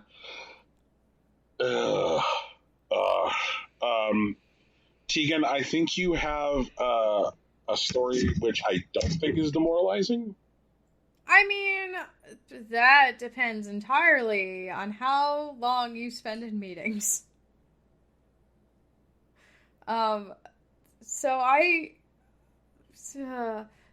I spent 6 hours in meetings at work, at my real life job, of the 8 hours that I'm expected to work during a day. Last week, in total, I started with 15 meetings on my calendar and ended with 19 meetings on my calendar. Oh my god. So if you are like me and you are spending 90% of your workday in Zoom, I have news! Do you like playing games on your phone during Zoom meetings that you don't have to be invited to and should be an email? Well, Zoom understands that and is adding games as part of their meeting service. So soon you can play games as a team building activity with your boss in a meeting at work on your work computer. Oh my god. Mm-hmm. There are currently 9 whole games you can play together. Team games, just say the word, LGN Poker, Gaggle Party, Ask Away, Werewolf with Friends, Meetings.fun, Dive, and Heads Up. I'm sorry, was one of those actually called Meetings.fun? Yeah, it was. Yeah, and you absolutely bet it was. That came right after Werewolf with Friends. Uh-huh. Yeah, Okay. You can play Werewolf at work and accuse people of killing people on a recorded line. God, that's actually Great. really funny. Why would they come for inner slots money? What kind of sense does that make? Right? I mean, and then they listed, they in the press release, they were saying a bunch of oh god, every sentence made my head hurt. It gives employees an opportunity to have group meetings with an added layer of non-work related activities. I read all of the quotes like that, and I was just like, no, thank you. Did not ask for this. So look forward to when this update comes out. Your boss scheduling a team building activity that's just all of you playing these Zoom games and you explaining to your boss how to play the Zoom games. Oh my god. I'm sure that some people are gonna, who, like, really like the teams that they're on and who have, like, excellent communication and stuff, are gonna really, like, love this sort of stuff, as, like, a good way to, like, not work for, like, 20 minutes or whatever. But for me, where I'm just in a bunch of meetings that are fundamentally, like, important for my job, but also that I could have been included on the recap meeting, like the recap email on, and not had to actually attend the meeting, it's just gonna be a lot of suffering. So if you're a boss of a team out there, like, maybe gauge if this is something they're even potentially interested in, you know, before you're just like, we're gonna do a team meeting and I'll play Just Say the Word or whatever.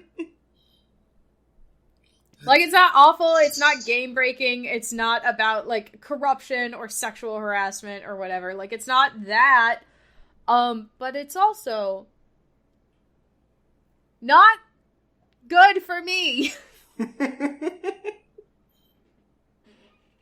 So, yay. Alright, I mean... Are you excited for games in your Zoom meeting?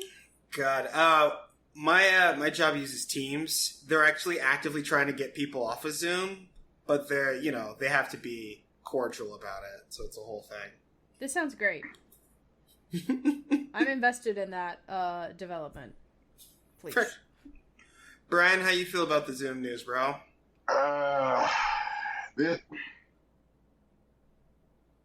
Mixed. Like, one, like, I think that a lot of I think that, like, a lot of businesses at this point are committed to getting people back into offices as much as possible, as quickly as possible, and then saying, like, look, I'll tell you what, like, when the next wave happens, what we would like to do is just normalize people dying, if that's cool. No, I'd like to not normalize people dying. Same. I don't wanna come back in. And I feel like Zoom adding functionality like this is like Zoom being like, but our moment in the sun, I mean, like, I guess I get it, because like, this is Zoom feeling like the crushing weight of capitalism, saying, like, it was easier to keep our boot on your neck when you were here at the office, when we all made you gather in the conference room for Ted's birthday, etc. And when you were able to do things, be like, I don't feel well, I'm going to take my laptop to bed and I'll still work, but, like, I just need to, like, curl up and lay down. Like, they would much rather you either not come to work, and so that way you have to burn PTO, or show up feeling like shit. And so, like, I guess I understand Zoom doing this. This is Zoom being like, look, you can continue to distribute your workforce, which I guess is capitalist motivation, but, like, because they want to maintain their market relevance. But I understand that, like, why they're doing it is why, the way the wind is blowing, and, like, I'm not a big fan of that way. I get that, yeah. So, like, I get why Zoom is doing it. I don't think the thing itself is particularly interesting. Like, adding 9 dumb games to Zoom is, like, is not going to stop the world. The world is, like, it reminds me of, like, do you remember that fucking commercial that came out in April where, like, Vin Diesel was like, popcorn, chairs, seats, screens, Coca-Cola, credits, the movies are family, families are movies, And you can only have family if you gather in a darkened room with 300 other members of your family, where each individual member of your party pays $9 or more per unit to be part of the family, with popcorn and soda and the movies and family. Anybody remember that Vin Diesel ad from April? No. I don't. I'm sorry. Okay. Okay, I guess here's your call to action, people. Go watch that stupid Vin Diesel ad from April. Just like YouTube Vin Diesel the movies, and you'll find it. Like, it's just like Vin Diesel like talking for like 4 minutes about the movies, and like he makes it sound like going into a movie theater is possibly the most important thing you can do as a human being. Where he's just like, we're not going to come through this as a species unless you go to the movies. Like, we won't survive unless you, Tegan, go to the movies. Well, I guess you'll die then. Rocky, unless you go to a theater to watch the movies. Are they even movies? I don't know, man. It's a good question. They're movies I can enjoy with better popcorn. Tegan, popcorn tastes good when there's 299 other people at the movies. Popcorn tastes good when I put real butter on it. Is the butter real if you're not at the movies? The butter is oil at the movies. But Tegan, Like, let's be oil real. tastes like family at the Does movies. taste like friendly. Does taste like family, you're right. And so, like, I guess that's where I come from on this fucking Zoom thing, right? Is that, like, basically every company out there, they're all, like, running these, like, campaigns. Like, if I see one more campaign, like, if you come at me and you say, welcome back, or, like, hey, welcome back, and then, like, here's my response to you. Hey, fuck yourself. You know, like, just I'm not friends with you, Target. You know, like, we're not friends. You know, like just stop, just fucking stop. Or like, I saw an Applebee's ad. I was just sitting there trying to watch wrestling. Right, I was minding my own business, and I saw this ad for Applebee's, and they're like, hey, now that everything's back to normal, welcome back. And I'm like, hold on just a goddamn minute. Like, people are dying left and right. Like, there are more deaths this week than there have been any time since January. Our nation is seized in a fucking civil war. Like we've had an insurrection. Everyone hates everyone. Like, everything is dog shit. The virus isn't gone. What do you mean, welcome back? Take your fucking mozzarella sticks and put them right in your butthole.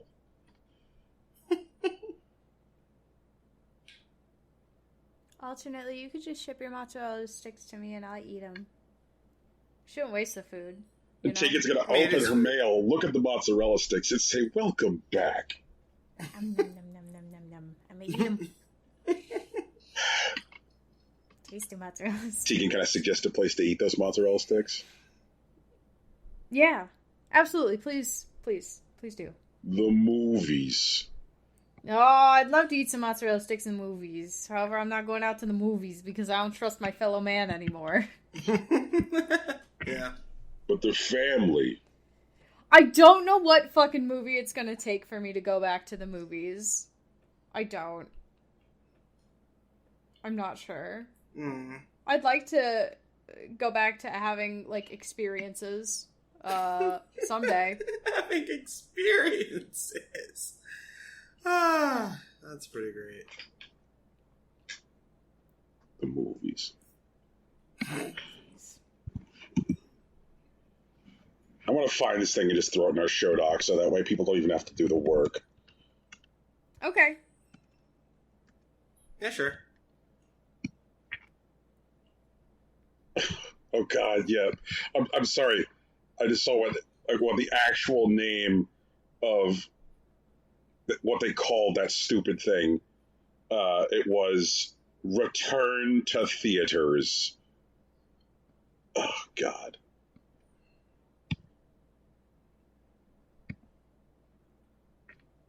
That doesn't sound bad. It's not good, though. No, it's not good. I'm not saying it's good. I'm just saying it's not bad.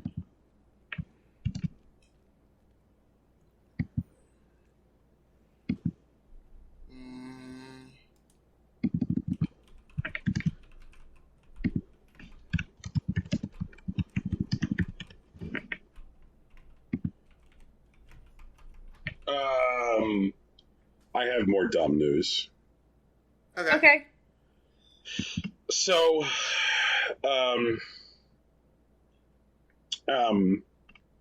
earlier this week, Superhot team, the developers of the video game Superhot, and the video game Superhot VR, and the video game Superhot Mind Control Delete, announced that they were revising some content in Superhot VR. Okay? Okay.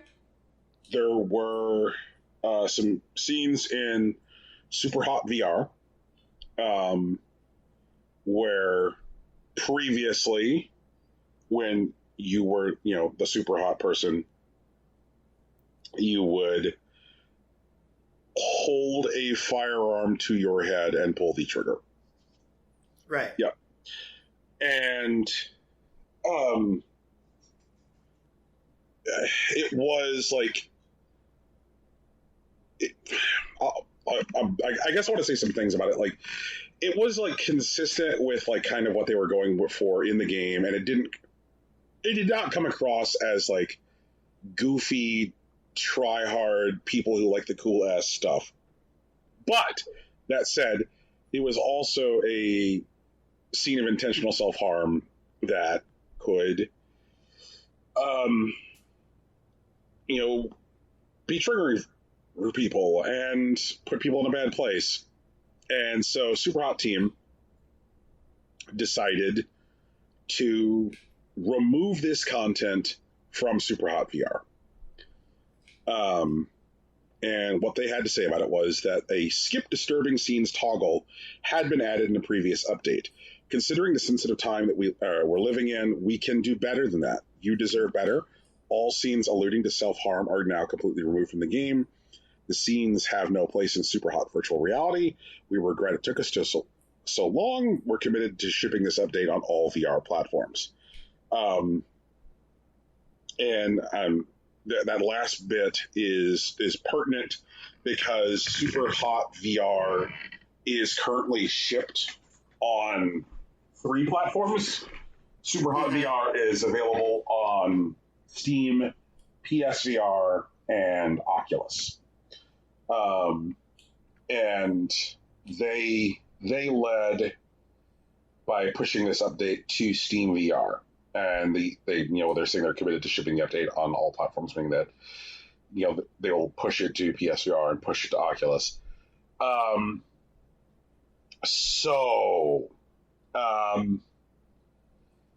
Fucking idiot man children. The same idiot man children who get out there and talk about the vagina bones? Yeah, What? I'm aware. I'm sorry, the what? There was a meme where like some man decided to talk about like how some video game characters were edited to be quote more PC, and they said that you couldn't even see the vagina bones anymore.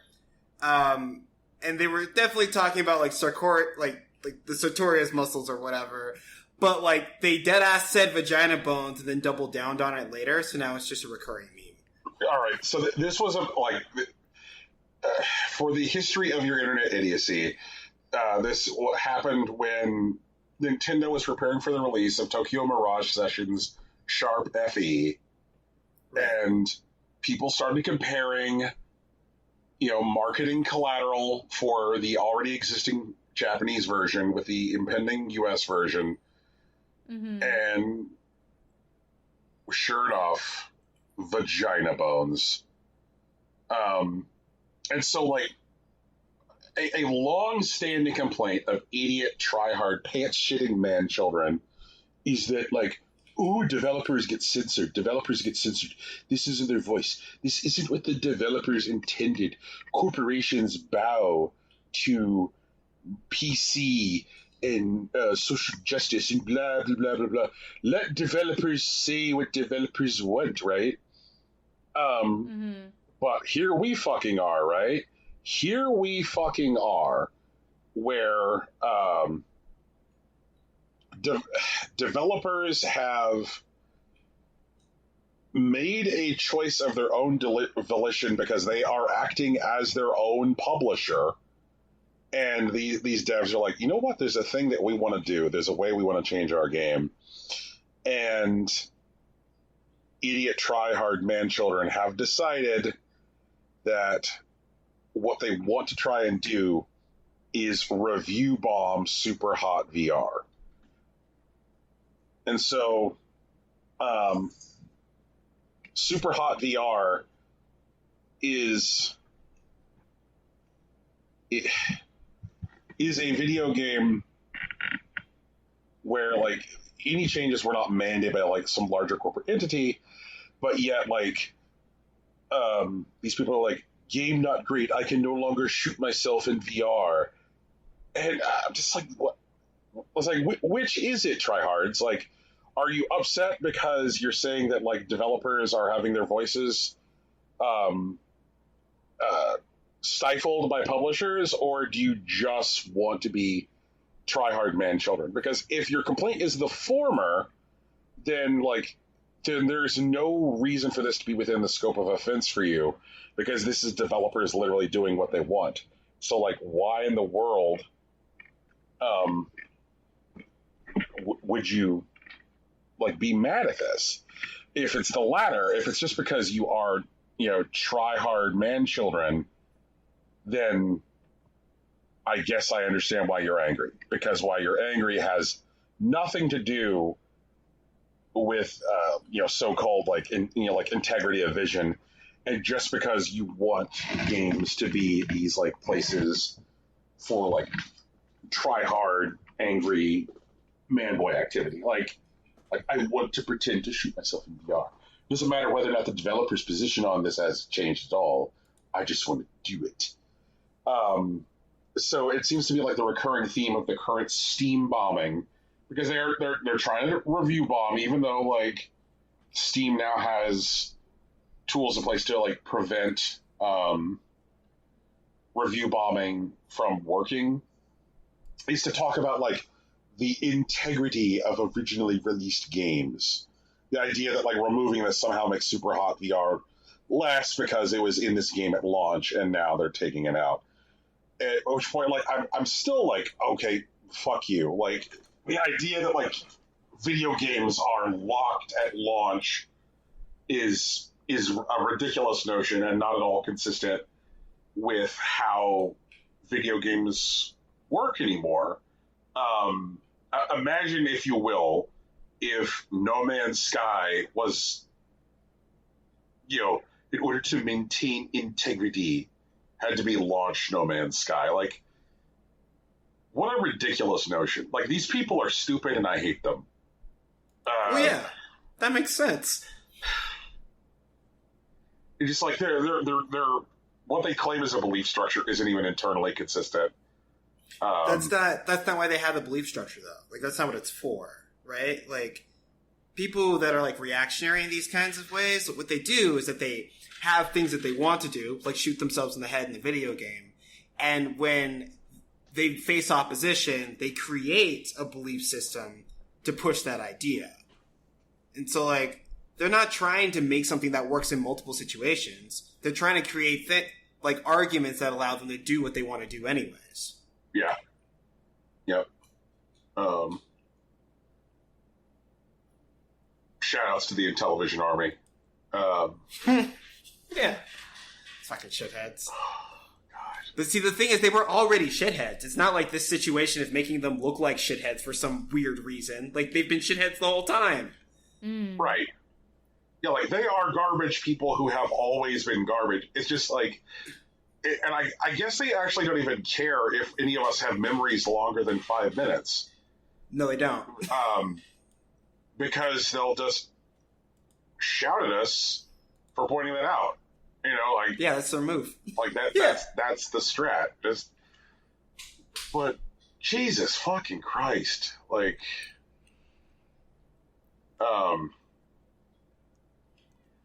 Can I change your call to action? Like, I know you guys want, I know you really want people to watch this video, but maybe if you've played Super Hot VR, like, toss them a nice review, you know, to try to cancel out some of the review bombing.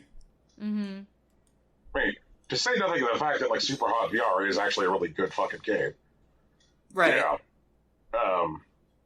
Yeah, so, like, shout outs to these folks for making a good game better, you know? So, and remaining consistent to their own fucking evolving system of ethics. Like, good for them. Really, good for them. And I don't mean that facetiously. Like, people are allowed to fucking grow. People are allowed to change. And if you take a look at something that you've made previously and say, like, you know what, I don't want that out there anymore, that's fine. That's cool. Oh, is this the episode where I get to talk Brian into taking down the Cobra Club episode until I can actually fix it? Huh? Wait a minute. The Cobra Club episode is broken? Oh, yeah, dude. Like, that's barely a podcast. Like, I guess if you want to make a Cobra Club director's cut, that's fine. The only thing that I would ask happen is I still need for it to include your strangled, panicked cry of, I'm not in your Cobra Club. Yeah, I mean, Brian, that's fine, because once again, I don't do content edits. Like, anyone that, like, pays attention to this show, like, realize I don't actually cut out any words. I just make it more listenable. That I know to be untrue, and let me tell you why. Talk to me, man. Okay. You didn't mute Brian's dog. Sometimes okay. No, wait, you mean that last episode? Yeah. Okay, no. I take full responsibility for that. I actually didn't get to the end. That's fair. Fair and also valid.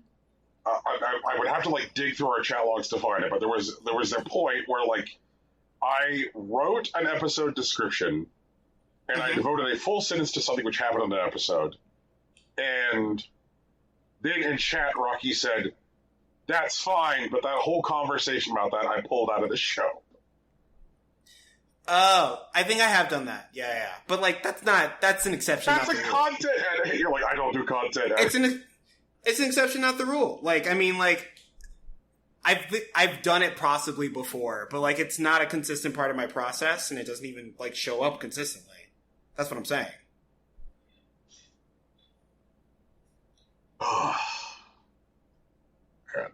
Usually it's because one of us asked to have something removed. Yeah. Oh, so I think other stuff happened in the world. I don't know. Nah. Yeah, I'm pretty sure. Oh, wait. Is it actually my turn? My bad. So... yeah, this is good and dumb. I've been following this story. It's been evolving over the past couple of weeks, and I wanted to see until I got more of the facts. I'm not sure if I'm going to get more facts in this. So here it is. Right? Ukraine's security service, or the SBU, found a large number of devices in a facility a few weeks ago. Most of them includes PS4 Pros, but there's also video game related tech. And the reason that it was raided in the first place is because the operation was allegedly leaching about $250,000 worth of energy from the surrounding grid and using special electrical meters to hide the theft. And there is some talk of potential conspiracy, like maybe the power company next door, the Viniciab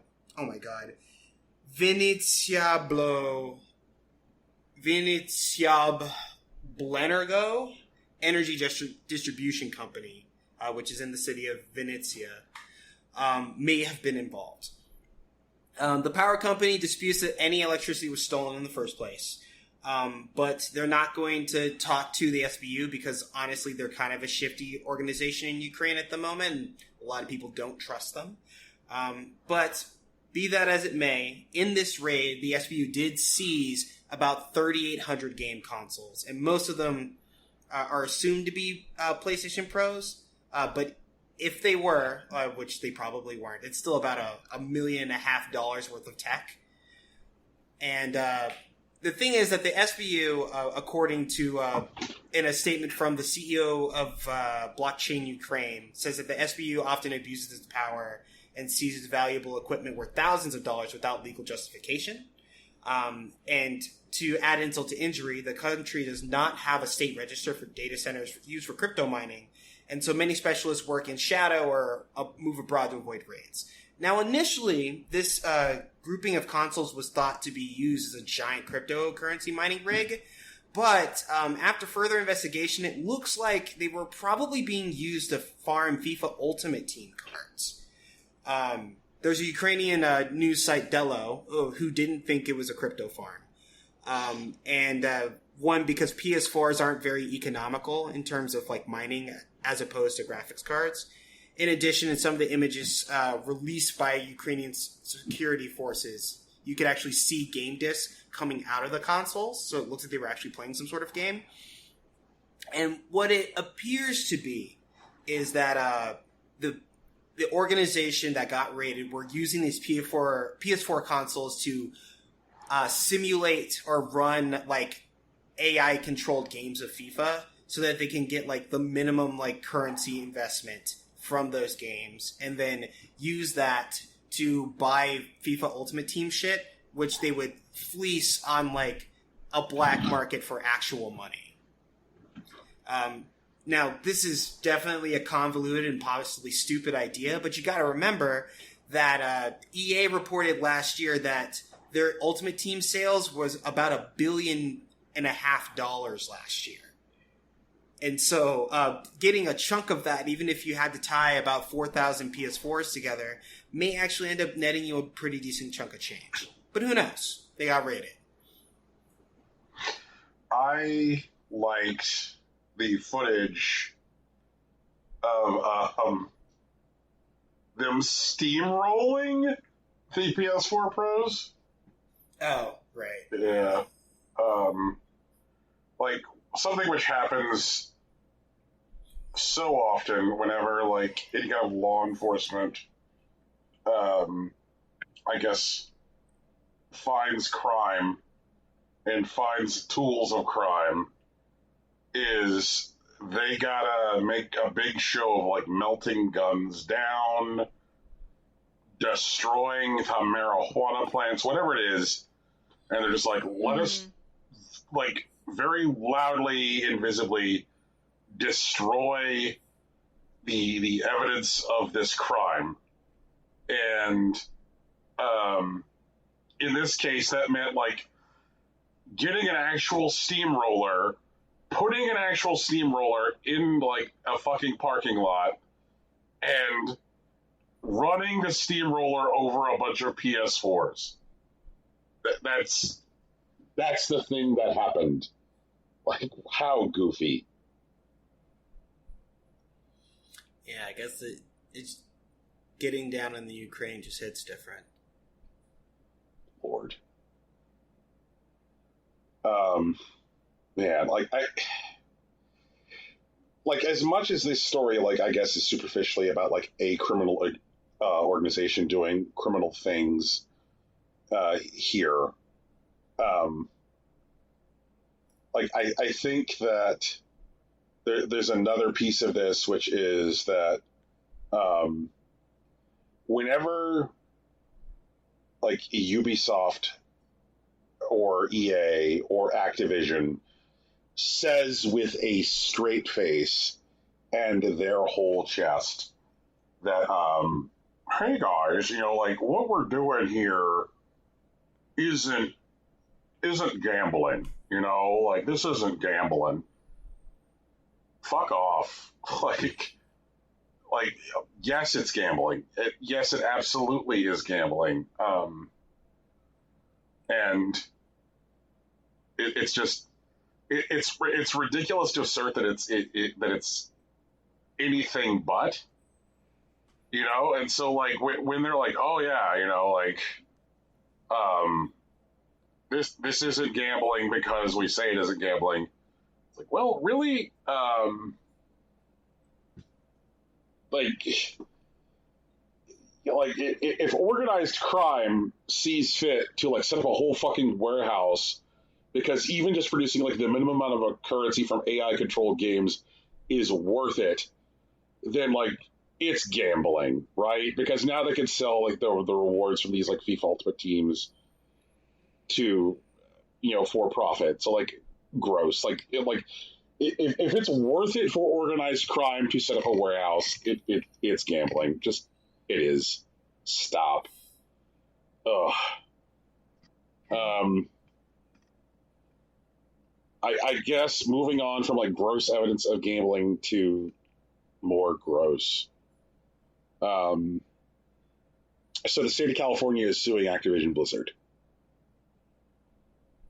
All right. Yeah, Activision Blizzard is being sued by the state of California over a frat boy workplace culture that, and I feel like frat boy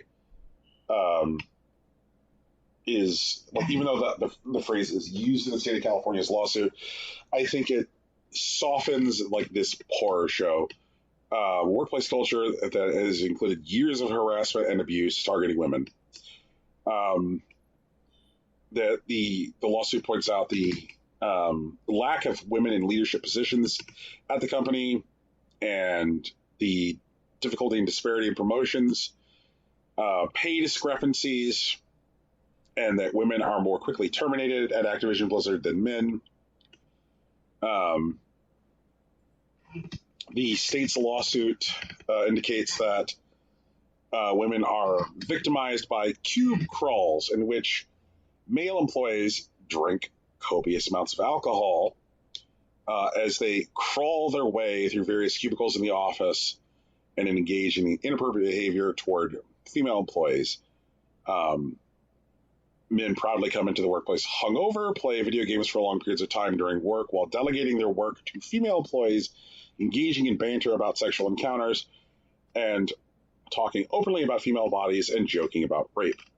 Female employees are subjected to consistent sexual harassment, including having to continually fend off coworkers' sexual comments and advances, groping at company events. High-ranking executives and creators engage in blatant sexual harassment without repercussions. In a particularly tragic example, a female employee committed suicide during a business trip with a male supervisor who brought butt plugs and lubricant on the trip. An African-American employee noted that it took her 2 years to be made into a permanent employee, while white men hired after her were made permanent employees. She was also micromanaged such that her male coworkers were known to play video games without any intervention by her supervisor. But her supervisor would call and check on her if she took a break to go on a walk. Another African-American female employee who worked in IT was similarly micromanaged by her employer, unlike the men on her team. When she requested time off from work, her manager made her write a one-page summary of what she'd be using her time off for, and no one else had to provide a write-up.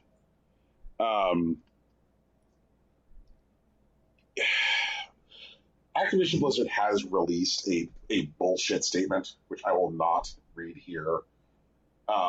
Again, because fuck them and fuck providing these statements any kind of like bandwidth until these companies actually make meaningful changes.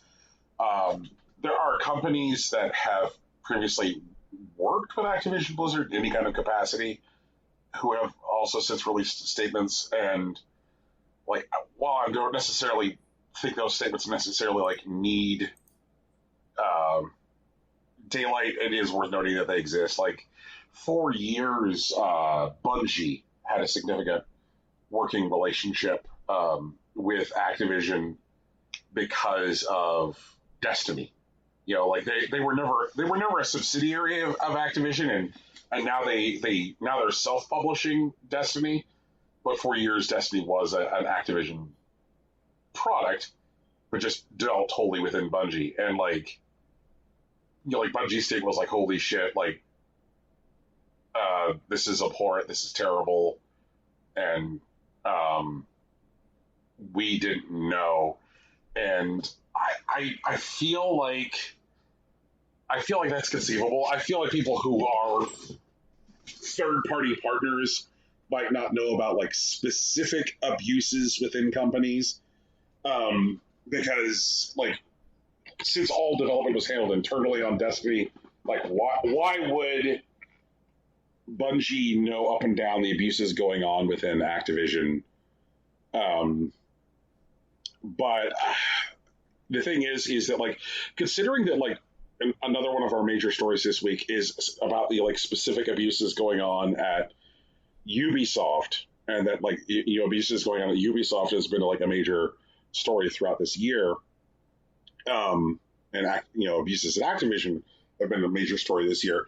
It kind of like reaches a point where like while Bungie may not know about abuses in specificity at Activision Blizzard, I don't think that it's possible to at this point like say that like somebody doesn't know about like abuses within the industry in general, right? Like you may not know the particulars of what's going on in Activision Blizzard, but you do know that like there is like it is a toxic and abusive industry, and that this toxic abuse can only be stopped by like intentional action. This only gets better if people fight to create new cultures where this behavior is unacceptable and actively push back against it, and don't do business with companies that perpetuate this kind of behavior, and don't grant daylight to companies that perpetuate this kind of behavior. And you know, like there are not many times where I like kind of put my foot down on this show and say like I am making a decision about this show, because as much as like Rocky and Tegan kid, this is not my show, it is our show.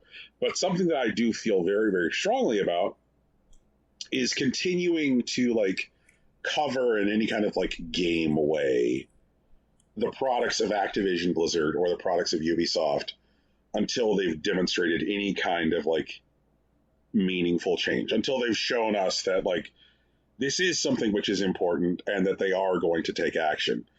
Like I don't ever want to talk about Hearthstone on this show again if Activision isn't going to make a change, because I don't see why they need the daylight.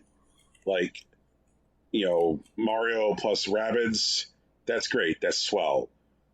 Change your fucking company. Like we don't need to talk about in this show, because change your fucking company. And that there is a problem which is endemic to games media, which is that there is so often this like separation of like the products these companies produce and the behavior of these companies. And like when it came out, like what kind of man Harvey Weinstein is, it affected it effectively caused the collapse of like the Weinstein Company within a matter of weeks. Like the Weinstein Company ceased to be a going concern in less than a month. Its stock collapsed, and then the assets were sold off, meaning that the people who profit from like, you know, like engaging with things that the Weinstein Company made now are no longer, you know, Harvey Weinstein or his brother. So like you can now enjoy things that were made by the Weinstein Company with a clear conscience, because the money no longer rolls back there. And it's just like I don't want to be responsible for putting money in any kind of like even tiny way in these people's pocket, which makes me like feel shitty about this like active pre-order that I have for like some packs of cards in Hearthstone, or any time that I spend in Hearthstone. And I feel like I need to make a full break, even just as a player, from things made by these companies. I'm going to shut up now because our run times have been long, and I'd love to hear what you guys think.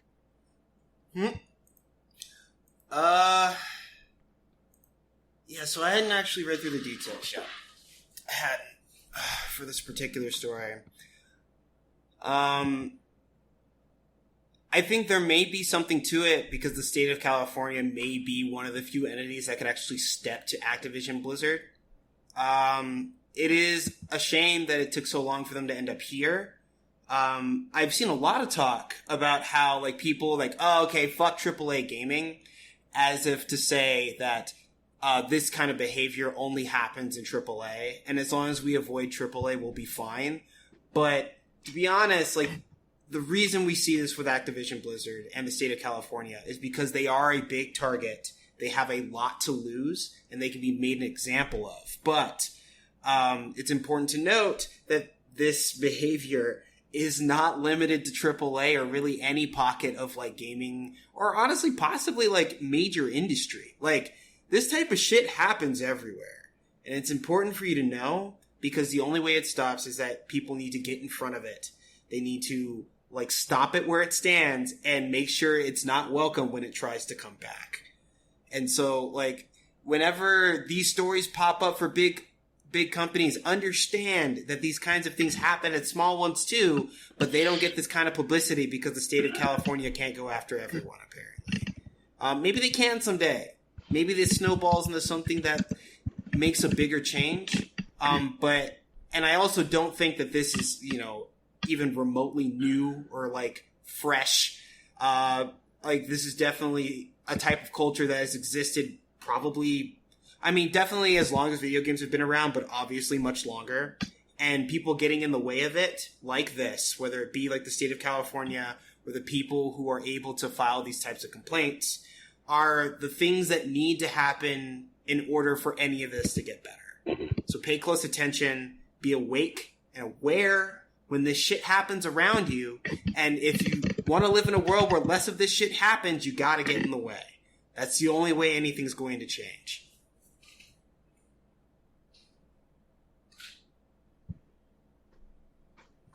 Tegan.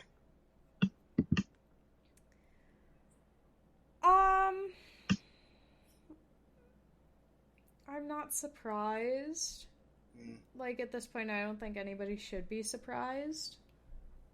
At the degree of shittiness at this point. Because, like, we've been covering these types of stories at this point for, like, easily 4 of the 5 years. Yeah.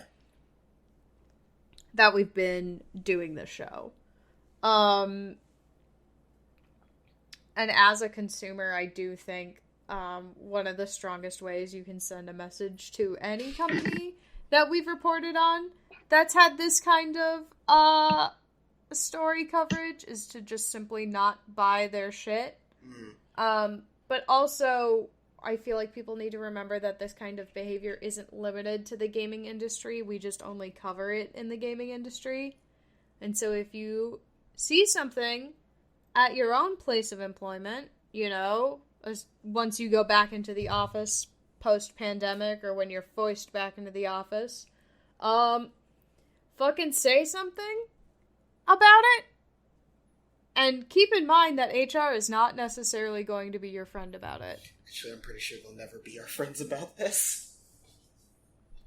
I'm not saying that every HR, like, doesn't help, but depending on how far up the issue goes, HR may not be the people you end up ultimately reporting to, if you know what I mean. But, like, you gotta do something, you gotta say something, and you gotta try and stop it when you see it. Remember, friends, HR is there to protect the company, not you. And even the name of HR is, like, creepy and toxic. Human resources. Human resources, because sometimes we need to keep track of people the same way we do fucking pencils. Yeah. A great call out that Rocky made, which I would love to echo, is that like this stuff is absolutely not limited to AAA. There was a story earlier this year that I, at this point, honestly feel bad for us not shining more light on at the time, which was the toxic work environment created by the developer of the game Forager, Mariano Cavallero, who was out there like essentially peddling the game Forager as like a solo dev project. Like, I'm the developer of Forager. And there's a lot of that which goes on in the indie space, where developers who are like, I guess, lead devs who happen to have a little money engage oftentimes developers in developing nations where they can get dev support cheap, and then get out there when they're like, creating publicity for the game, talk about how they are the developer for the game, often like leaving the people who they've contracted completely out of the credits. And in the case of like Forager, apparently this Cavallero guy was like creating like a shitty toxic work environment, and was even doing stuff like stiffing people on payments and paying people late. And then when stuff about the game blew up in his face, tried to blow up the people that he had been contracting for work. Like talking about like how bad they all were at their job, even though like the game like entirely hinged on the work that they had been doing. Like all of a sudden they were all the worst. Whack. Yeah, so like it does happen in the indie space as well. Or like Christ, like the like the Night in the Woods stuff, Yeah. That's a whole kettle of fish, and it's definitely relevant to like these particular types of abuses. So like, yes, it does happen in the indie space as well. I think the difference between the indie space and the AAA space, though, that like really like I guess keeps me up at night at Rocky, is that the AAA space has entire systems of control which are devoted to reinforcing those abuses. Like some fucker does this in the indie space that he doesn't necessarily have billions of dollars of resources to lean back on to continue getting drunk at work, grabbing people. Like he doesn't have like those infinite resources to continue, because even abusive indies are still indies, which means that like their resources run out at some point. Right. Yeah. So at least there is that. God. So in summary, everything is terrible. Fuck everything. No, okay. Like, these things have been around for a very long time, and they're obviously terrible.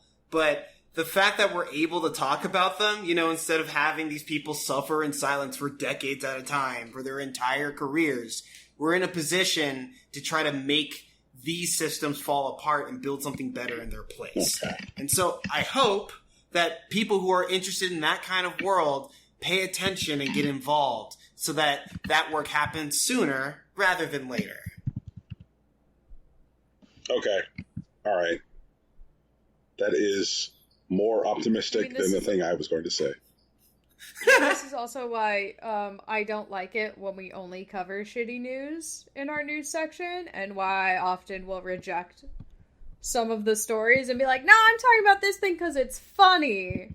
Like, oh no, my world is crashing around me because Zoom is adding games. Like, honestly, good for them, but like, way more fun than talking about this shit. Yeah. And this shit's the more important shit, but don't like it.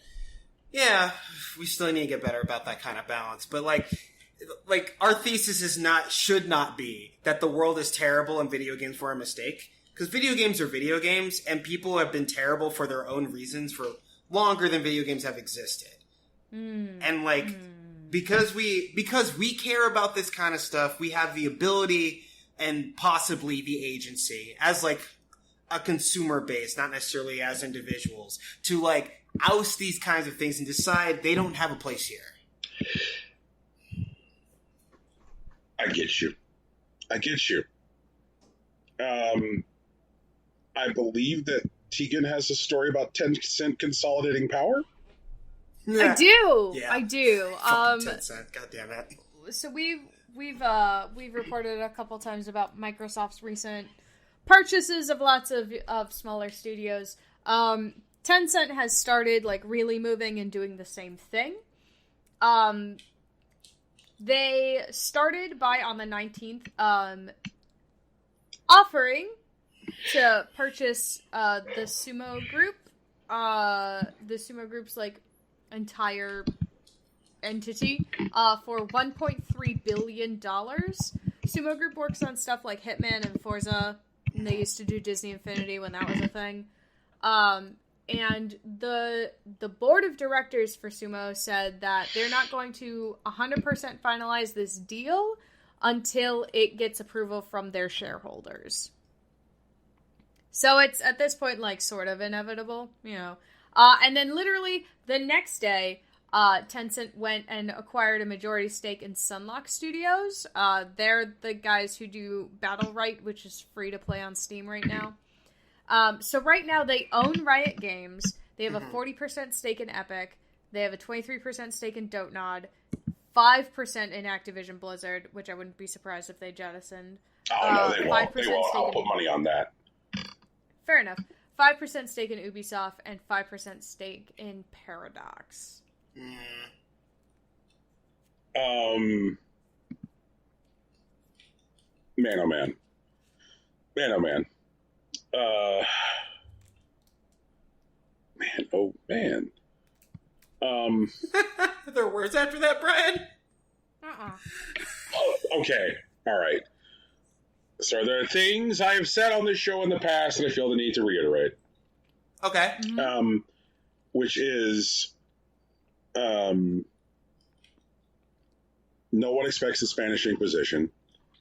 And, like, all the time when people talk about companies which are positioned to enter the hardware space or are positioned to become, like, significant global platform holders, generally that conversation is, like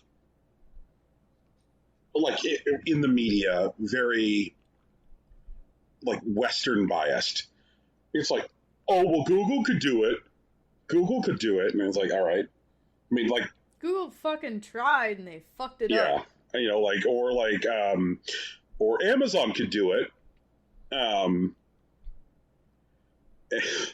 Shout outs to those RTX 3090s, yo. Fuck. Again, Yeah. I do not speak for Amazon. So my shout out to those graphics cards that with Snapple Crack Pop this week is I'm not speaking for Amazon. And, you know, so, like, people will talk about, like, Google, Amazon, like, Apple, you know, like, when we're talking about the companies which could seriously exist in this space. And, like, people are, I guess, finally waking up to the fact that, like, Facebook is now one of those companies. Like, oh, shit, like, the only real significant player right now in VR is Facebook. Yes, like, Sony could conceivably be there once they update, like, the PSVR hardware, but there's things that they need to do. Valve's not done a great job of supporting VR. But, like the list usually goes, like, Google, Amazon, Apple, Valve, Facebook. And it's like, okay, yes, these are all companies which could be, like, significant platform holders or hardware developers. But everybody seems to forget about Dre. Everybody forgets about Dre when they have this conversation. And I feel like if we're talking about companies that are, like, seriously positioning themselves and taking games fucking seriously, and you were trying to create your tier list, right, that, like, amongst these particular companies, that, like, your S tier amongst these, like, companies has to be Tencent and Facebook. just flat out, period. And then like your A tier is Valve, and then your B tier is Apple, and then like everything else is just like the same tier you put like the fucking flaming hot Takis. Just ugh. Some people like those. I mean, flaming hot Takis are good, but they're too dry. The flavor's good, but the texture is off. Oh, that's why you just bite through them. Don't let them touch your tongue. Like those are rookie mistakes. Rocky's out here calling me a rookie. Rocky's out here with the chip strips. Yeah, Brian's been too busy with his all dress. He forgot about Takis. That's what's going on. And all dress chips forever, but and they have all the flavors, and that's what I likes about them. No, that's what you appreciates about them, huh? Yeah. You know what I like? I like chips that aren't produced by Frito-Lay. oh, Tegan, yeah, out here, yeah, okay. Just Google it, people.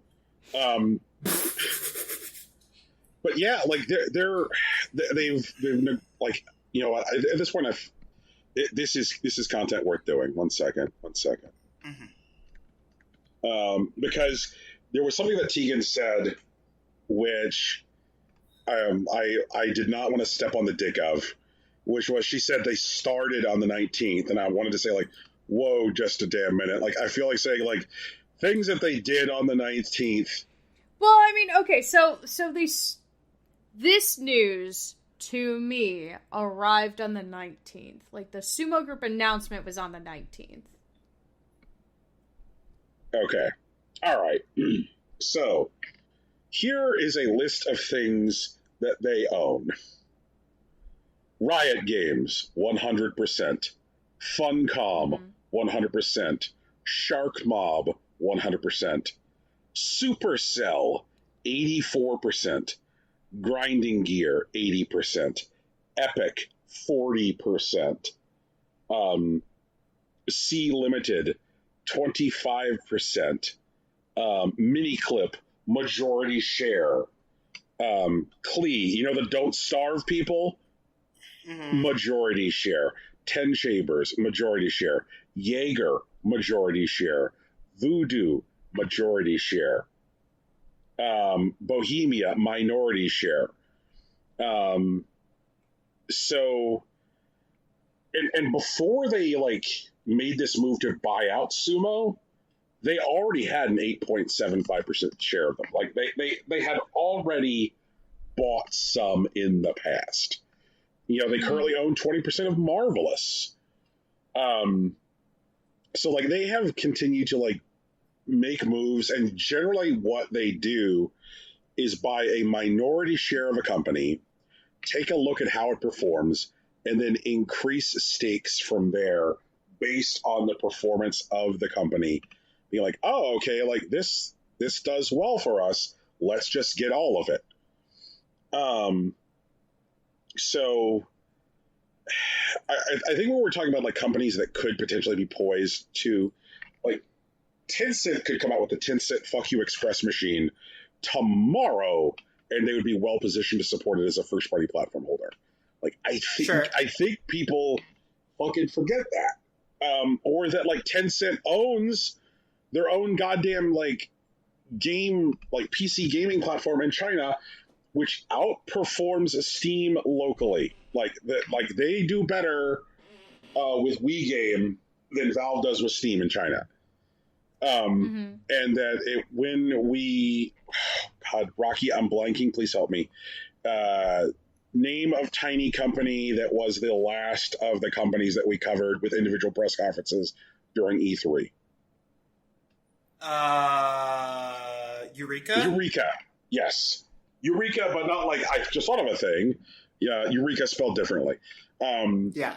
And in all of the previews that Eureka showed, I was like, what's this other fucking logo? Whenever they're showing platforms at the bottom, they're coming soon, the immortal Mr. Mayor. They're what's this other fucking logo? But turns out it's the Wii Game logo.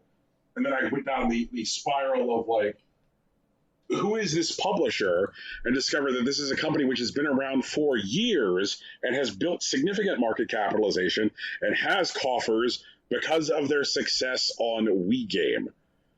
Mhm. And so, like, I like they could conceivably put out a fucking box tomorrow and just be like, "Hey, this thing's got a Wii Game desktop on it." Like, they could just like bypass Valve. They could like, it's wild. And when we want to talk about like, just really good,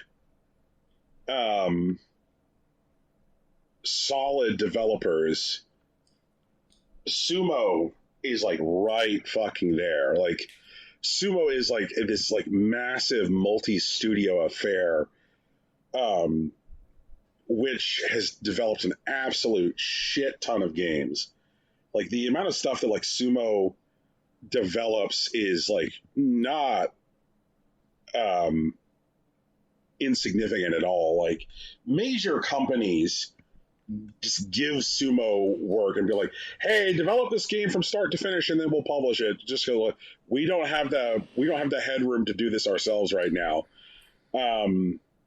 Like, Sony completely fucking outsourced Sackboy. You know, like that when they made that like fucking like thing, which is obviously just like Super Mario 3D World, but with like the little guy from Little Big Planet. Mhm. Sony didn't do that internally; they just had Sumo do it. Like Sonic and All Stars Racing Transformed, you know, the Citizen Kane of kart racing games Okay. was developed by Sumo. Sega didn't have any internal studio on that; they just fucking outsourced it.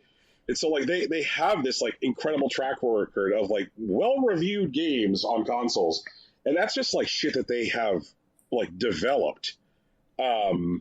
Just this year, like now that Focus Home Interactive has more like fucking around money, Focus had Sumo do that Hood game for them. That essentially like 5v5 Assassin's Creed with Robin Hood bullshit. Oh, right. Yeah. Yeah. You know, that was developed by Sumo, then, you know, published by Focus. And that's to say nothing of the fact that they have like an extensive background in like port work as well, and also have functioned as a support studio. Like, Sumo is one of those studios that like if fucking Tencent didn't buy them, eventually somebody else was going to. You know, they provided support studio work for IO on Hitman. They provided support studio work this year for Forza Horizon 4. You know, that like that Forza game that got like everybody's like tits all tingly at Microsoft's presentation. They did the support work for, you know, for like they've done support work for Forza this year. Like, so like it's fucking wild. You know, they've done support work for EA. Like, so in addition to like just like the nature of this particular consolidation of power, if Tencent buys Sumo, like it either takes Sumo off the table from that particular type of work for other companies, or it means that Tencent is now getting a taste of that type of work from other companies. Like, oh, Sony wants somebody to develop their new Little Big Planet game. I guess they can go talk to Tencent about it. Like, people just don't fucking get it. Tencent is huge. Tencent is powerful. Tencent is the call is already in the house. Tencent is huge and they are powerful, but I think an important detail that like puts it back into perspective is that the CCP has shown that they'll just smack them whenever they want, and like that doesn't erase them. Even though I guess potentially they could. I think it's also a limit to like what kind of influence they have, and like the fact that they would necessarily need to like do business with Tencent within the bounds of what's allowed by the CCP.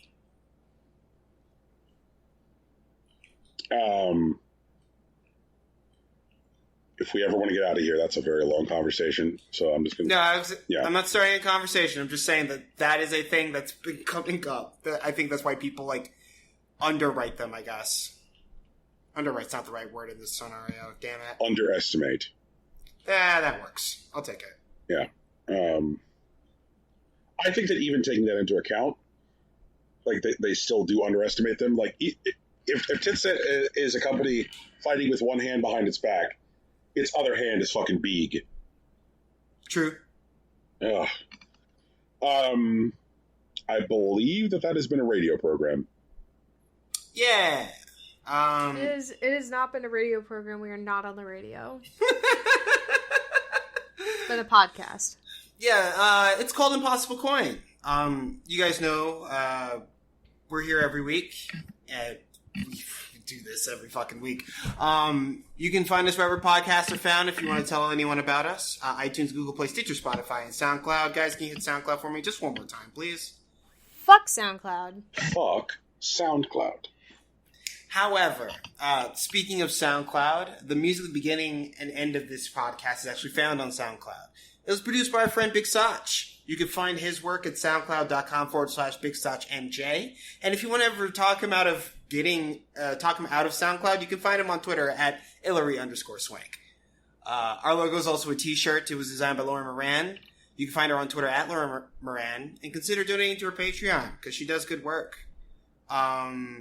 Speaking of Patreon, we have one of those too. We've mentioned that. We love our patrons. And there, they have access to our artisanal show notes with all of our shenanigans that we put in the show docs, our bespoke watch-alongs, and audio essays about things that we care about. I think we have an anime episode that's due soon, right, Teeks?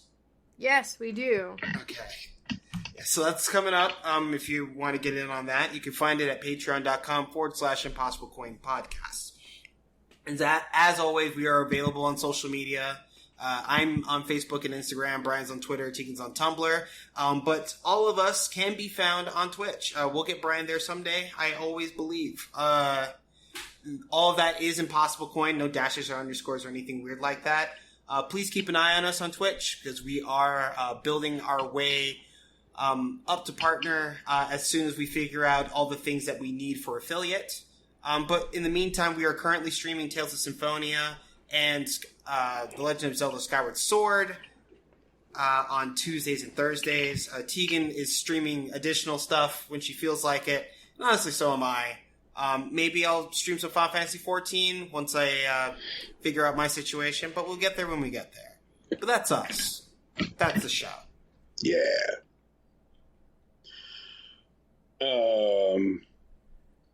There's some stuff that I would like to do on Patreon, and this is where I would love to get some feedback from our patrons. And if you're not a patron, then the context I'd love to hear from you on this is any one of these things that I'm about to say something that would like incite you to hop on that train?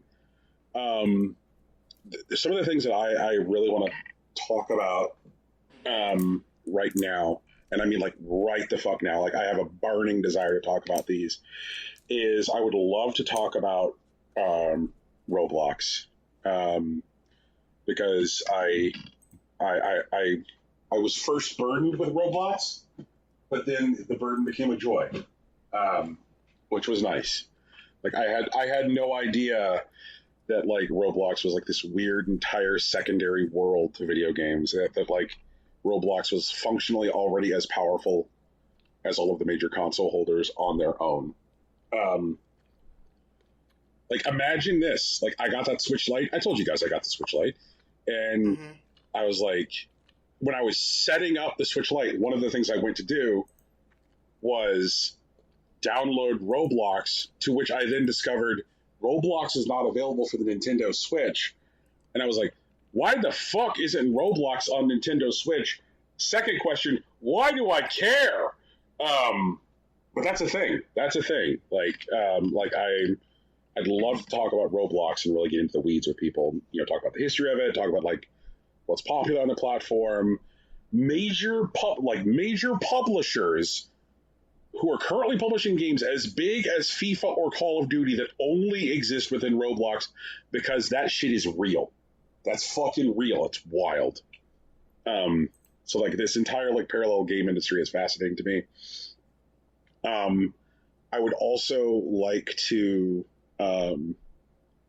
do like a little like bite-sized thing talking about the Pico 8 platform. I think that Pico 8 is neat. I think the Pico 8 development community is neat. I think that the work which is coming out for the Pico 8 platform is neat. And it's, I think, the first one of these really that, like, is worth talking about. Like, people have made fantasy consoles before, but, like, Pico 8 is a fantasy console that seems to have worked and inspired, like, very strong work. And I kind of feel like the Pico 8 is honestly like a progenitor to like I think that if you were to ask both the Playdate and the upcoming release UFO 50, who's your dad? I think both of them would be obliged to say, well, Pico 8 is my dad. And so kind of like talking about like what Pico 8 like represents in game development and like how it's kind of like shifted the course of some indie development is interesting to me. So I'd like to talk about, Roblox. I'd like to talk about Pico 8. And then something which came up in the course of this episode, which I think is also interesting, is talking about the history of handheld video game consoles since the release of the original Nintendo Game Boy, and like what those consoles have experienced in the marketplace, because there have been consoles that have failed because their battery demand is too high. There have been consoles that have failed because they simply do not have the retail footprint at a time when retail footprints mattered to just get them into enough hands. There have been consoles that have failed because they were literally creepy investment schemes.